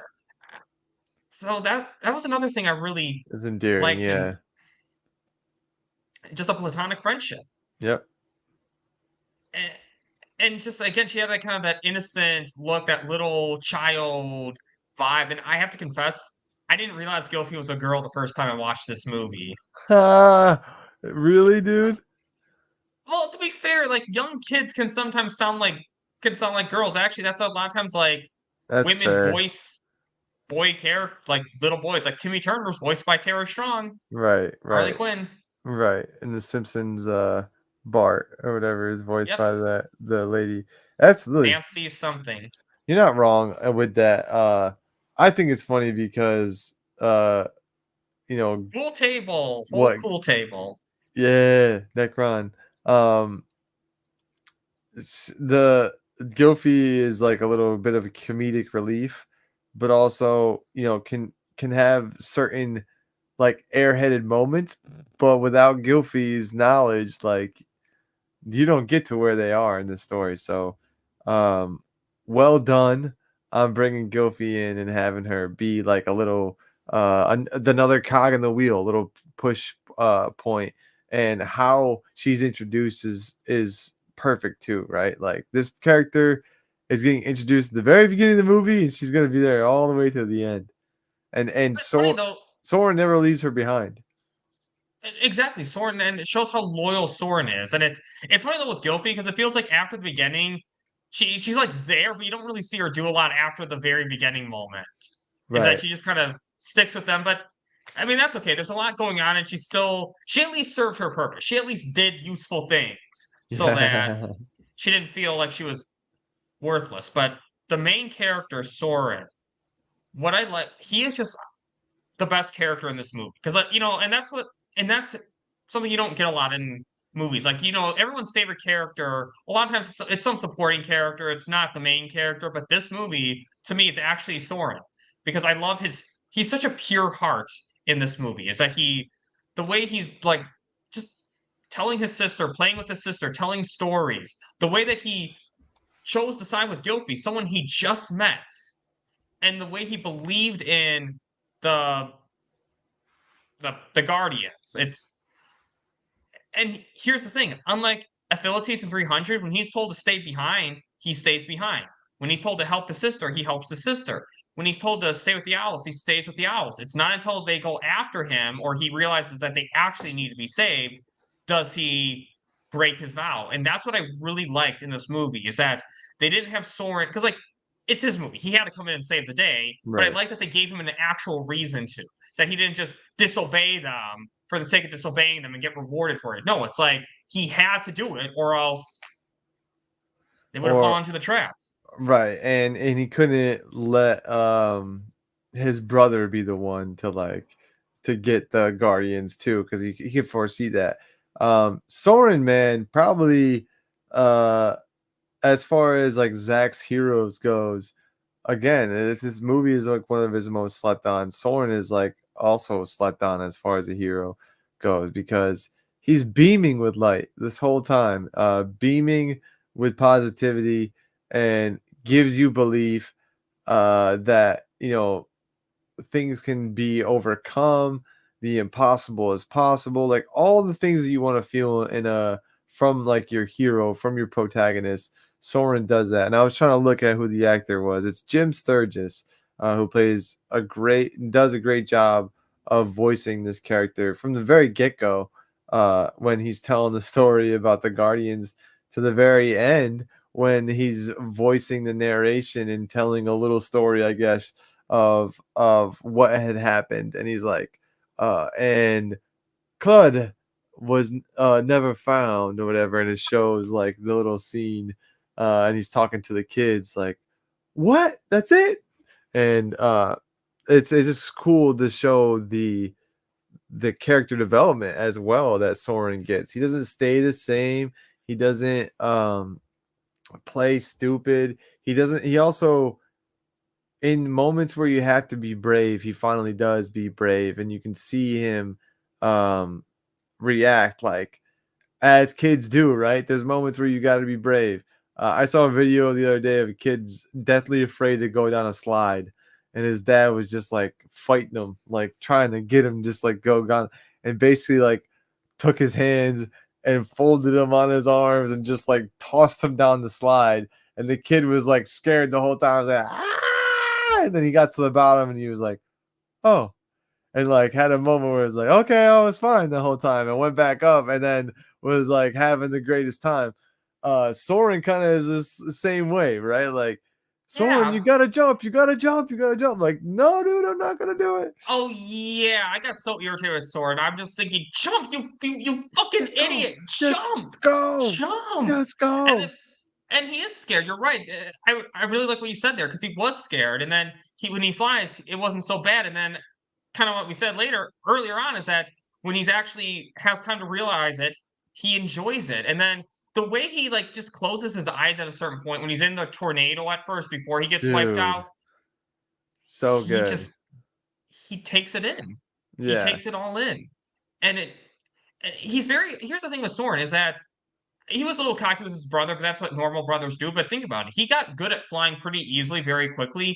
He never lets it go to his head at all. There's not a single moment in this movie where he's good at many things and he never lets it go to his head. And so many absolutely. characters. I mean, that's just something that I thought was really great. And again, the fact that I like that he did try to save his brother is that because I mean, it's not easy to give up on family. No matter what they do, they're family. It's not always easy to give up on them. And I like that he did actually try to save him. He did try to get Club to listen to reason. It doesn't always work out, but he at least tried. He was even willing to save his brother, even though we all knew it was a trap. Let's be honest here. Who didn't know Yeah. that was a trap? Yeah, Soren didn't have like that ego character flaw at all. Like he just remained Soren the whole time, no matter how good he was at flying or how quickly he was picking stuff up. Just did it, right? Just was like, okay, I'm picking it up. Like it wasn't like I'm picking it up, I'm the best, I'm better, I'm the best owl that ever flew. Like he wasn't ever like that. He's just like, okay, I'm doing it. And especially when they were like branching at the very beginning. Um, he is like he must be the middle brother because he was like the perfect brother for Yeah. his little sister, and then for the older brother, he was like, "Come on," like, and was trying to get his brother to not be such a dick. So yeah, it Yeah, was like the Cud's the perfect older bridge. one. Right. Yeah, yeah. So Yeah. no, I love Soren, man. Probably one of my favorite characters of Zack's. Top five for sure, if not top three. If we're just saying main protagonist for a story, the main, I'd say probably top five for sure. And what he goes through, the things that he has to do, the tough decisions that he has to make, whether it be I'm gonna grab this thing and fly through the fire, and I'm gonna fly through these magnets, and I might risk my life. Whether it be I'm gonna have to fight my brother, or we're gonna have to fly, and I've never flown before. Like, has to make a lot of tough decisions, but ultimately, you're happy at the decisions that he's made, and makes, and you're happy that he prevails because you get so endeared to how happy he is and how much like you might be a dreamer. People might want to call you a dreamer, but really what that is just that you have like an to others, you have an unbelievable belief. Like they can't believe how much you do, and that causes a reaction in them. So no matter what that might be, whether it's visceral or whether it's a positive one, people can feel your belief, and Soren's definitely that type of person. Like I think that Skiiwalker mentioned it earlier in his space.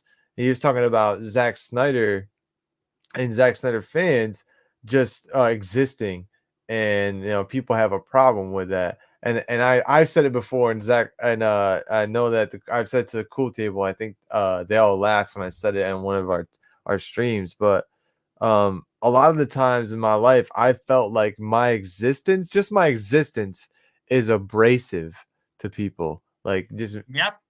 you know what I'm saying? Like, and that could Um, be that's just what it is when you're polarizing, or like you and what people might think it's confidence, but really what I think it is just you believe in yourself, and you believe in other things so wholeheartedly, and so candidly, that provokes some sort of reaction in other people, just like a magnet does to a piece of metal when it's going over it. Like it's gonna make it react a certain way, no matter what. And Soren is that character in this movie. Like no matter where he goes, someone has a reaction because of him, and it's ultimately usually because of his belief in himself, and it's a positive belief, it usually has the effect where it's positive on other people too, and it helps them believe in themselves. Yeah, exactly. And he's going to inspire a whole younger generation of owls. Absolutely, yeah. He's going to make weak the Facts. strong, as Facts. he says. And that ending is it's such a great ending. That final fight, that when Soren does his final reading at the end, there's just so much great stuff. And again, like Soren, he doesn't come in until he has to for that final fight, and that's what makes it so epic. And when he finally the kills Metalbeak. Yeah, and it's him who does it. Uh, so cool how they play it out too. You're like, how is he gonna kill Metalbeak right now? And it's like, um, and it's both of them. It's kind of like a tag team.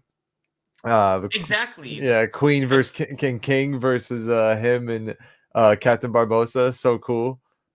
and that's what I liked about it. Is that Captain Barbosa still helped because if I mean, let's be honest, Soren's good, but if he killed Metalbeak by himself, I wouldn't have believed that. I'd be like, yeah, that Yeah, would not right. happen. But it's because Barbosa helped him out in that movie. That's why it was believable. He just got the final blow, and it was so perfect. It was like I people like say like poetic justice, but it was very just poetic. Like uh the thing that you tried to kill me with is going to be your own demise, and just has the stake. And listening to it again actually is like, oh man, they put like a dying noise of like of a dying owl like in there as he's falling away. It's like like, oh geez, man. And like the noise of the air getting taken out of Metalbeak when he like falls on it. He's like like, oh damn, dude, this is dark. But yeah, the ending, it's such a big build up to that climax, because you're the seeds of the dissension is there the whole time. The seeds of the treachery is there the whole time. And when it finally happens, the forest gets set on fire, and the magnets are getting the guardians, and Soren's got to team up with his little group that he kind of formed, his own like little makeshift guardians. They all have to play a role to prevail. It's so good, man, because like in any climax, you also don't want it to just be like, okay, we're at the climax, here it is, this is what you expected the whole time, right?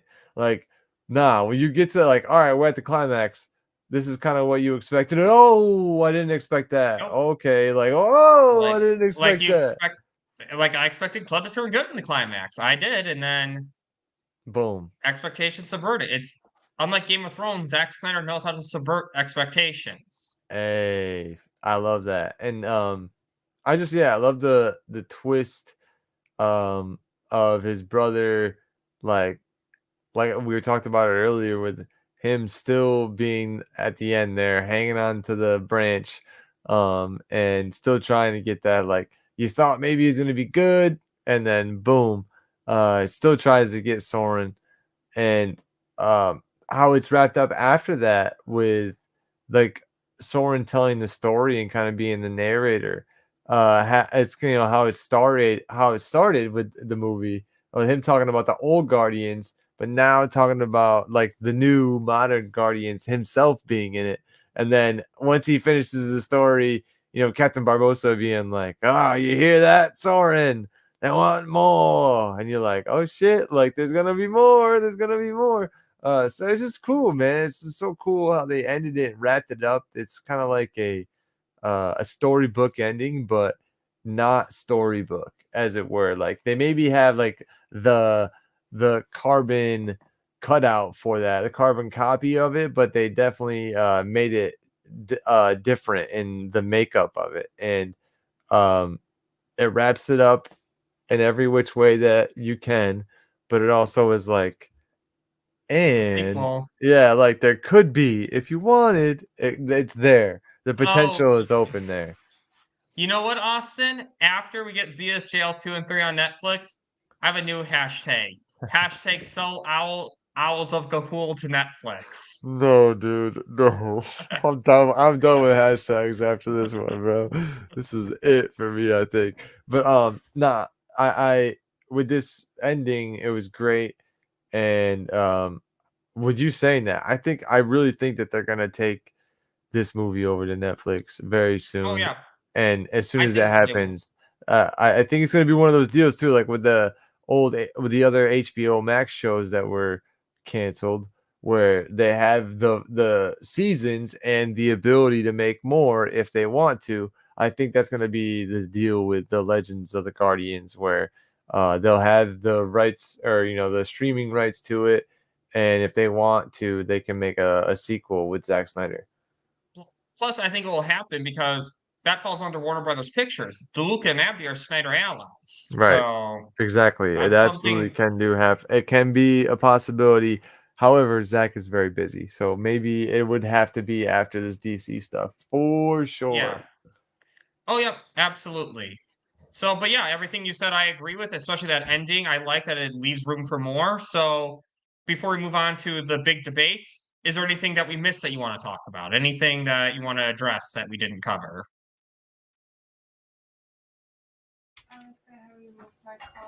One second about that. Sorry. Okay. Anything we missed? No, I think we kind of went over it. I mean, if anything we missed was just that this movie should not be slept on, man. I don't know if it was just the marketing of this movie or why I didn't get a huge rollout like it should have. But it's so well done. It's so um, handcrafted. I don't think there's any part of this movie that's really skimped on, and it could have been, right? Like, you don't think this movie is anything that's like, it's very unassuming. You don't think it's going to be as good as it is, with the Oh yeah. long ass title and just a maybe a title card of a bunch of owls like looking at you. You don't really know what that's going to be. It's very majestic for a kids movie. It's Yes. very majestic, and this kind of leads me to this big debate. Is this a kids movie? I mean, I'm not talking about like what it's officially labeled as. I mean, like in all practicality, is this a kids movie? Uh, I wouldn't say, I wouldn't call it a kids movie. I call it a family movie. Because I think the whole family can watch this together, and it's appropriate for kids to watch. Um, like when you go on Netflix and like Klaus, that animated Santa movie, like I would say that's a family movie. Um, uh, Toy Story. I think those are family movies, and a lot of like kids movies now are just maybe for kids, and like a whole family might want to not watch it because there's not something for everyone. A lot of Pixar films are like that, where it's a family movie. It's not just a kids movie. And you can watch it with your kids. I think it puts a negative connotation on things when you call it a kids movie, because Yeah, that then people like us, who are actually the people who have money to pay to go rent this movie or pay to have any interest in it now, um, it's not marketed to for people like us. And people might not even know that Zack Snyder did a kids movie. No, it's not. To me, it's not a kids movie. I think it's a family movie, and that's how we should look at a lot of these types of movies. I think of it like this. I think of it like a kids movie the way Clone Wars is a kids show. I mean, if you've seen Clone Wars, it's not a kids show. It's not Right. a I, kid. That's again, I think it's just the way we frame it. It should be, we should label it differently ourselves, where it's like that's a family thing. exactly because like I think Rhea brought up a good point on one of her gaming streams. She says, "What do we even need for it to be considered an adult movie? Do we need them to swear every 5 minutes? Do we need Soren to just say fuck at one point just so we know it's an adult movie?" I mean, Right. that's the thing. It was just a good movie It's a good that I movie. think it's a good movie that I think any that's good for any age at the end of the day. And Yeah, it was yeah, hopefully a clean movie. You can call it that. It was clean. exactly. And hopefully Zaslav does not. If there is a sequel, Zaslav doesn't shelve it. So I'm sure if they sold it to Netflix, he legally can. So Yeah, anyway, yeah, definitely. There should be a sequel. Definitely. If all the movies out there that get sequels, this one deserves one for sure. and what you rate this movie? Rate this movie as? Uh, Scott gave it an 8 out of 10. I give it 8.7 out of 10. Actually, I don't really know what I'd find wrong with this movie. Runtime was good, like pacing was good, like it was all good to me. Like even in a lot of ways great. I could watch it with the whole family. I feel like I'm lowballing at 8.8. I'd just give it a 9 out of 10, give it a round number. I really don't know what I would fault on this. The story wise, everything was really well done, and it's a shame that it's slept on by so many people. Even Zack Snyder fans like sleep on this movie because it's great. And I know whenever I have kids of my own, this is gonna be one of the first movies that I show them for sure. Like maybe not like right off the rip, but when they get older and they get close to the teens, definitely gonna show them this movie for sure. Yeah, same here. If I ever have kids, I'm gonna show that's a good idea, Austin. I'm gonna make them watch this movie. And I would Yes. give this movie a 9.192658989 out of 10.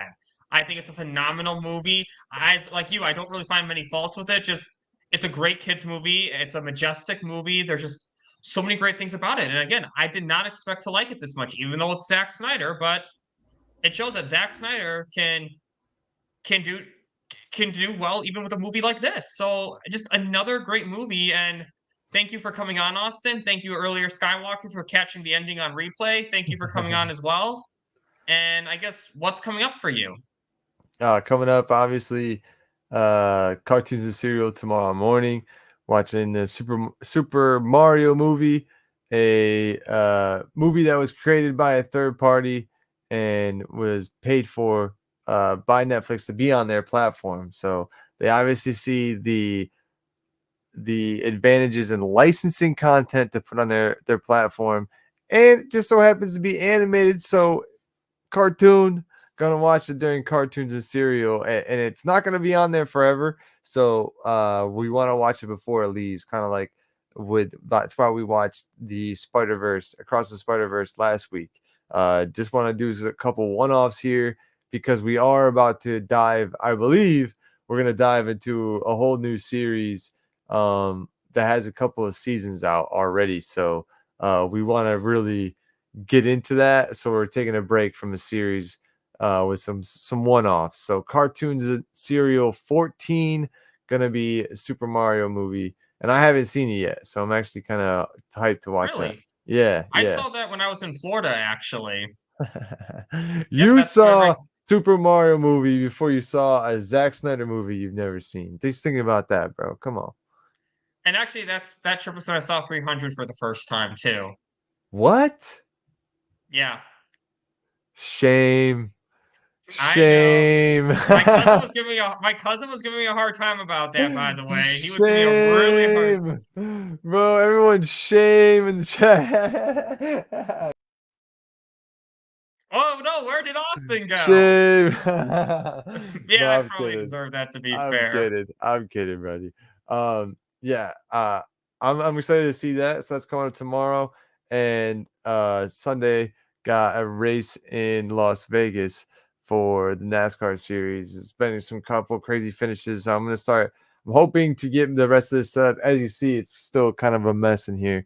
But I didn't want to have my own stream on my own platform. Yeah, thanks for putting me on the spot. Still got saran wrap on some things from the move, if you can't tell. So still trying to get this a little bit tidied up and set in stone. But I'm getting the hang of the setup and getting organized. And we're gonna get into this NASCAR season.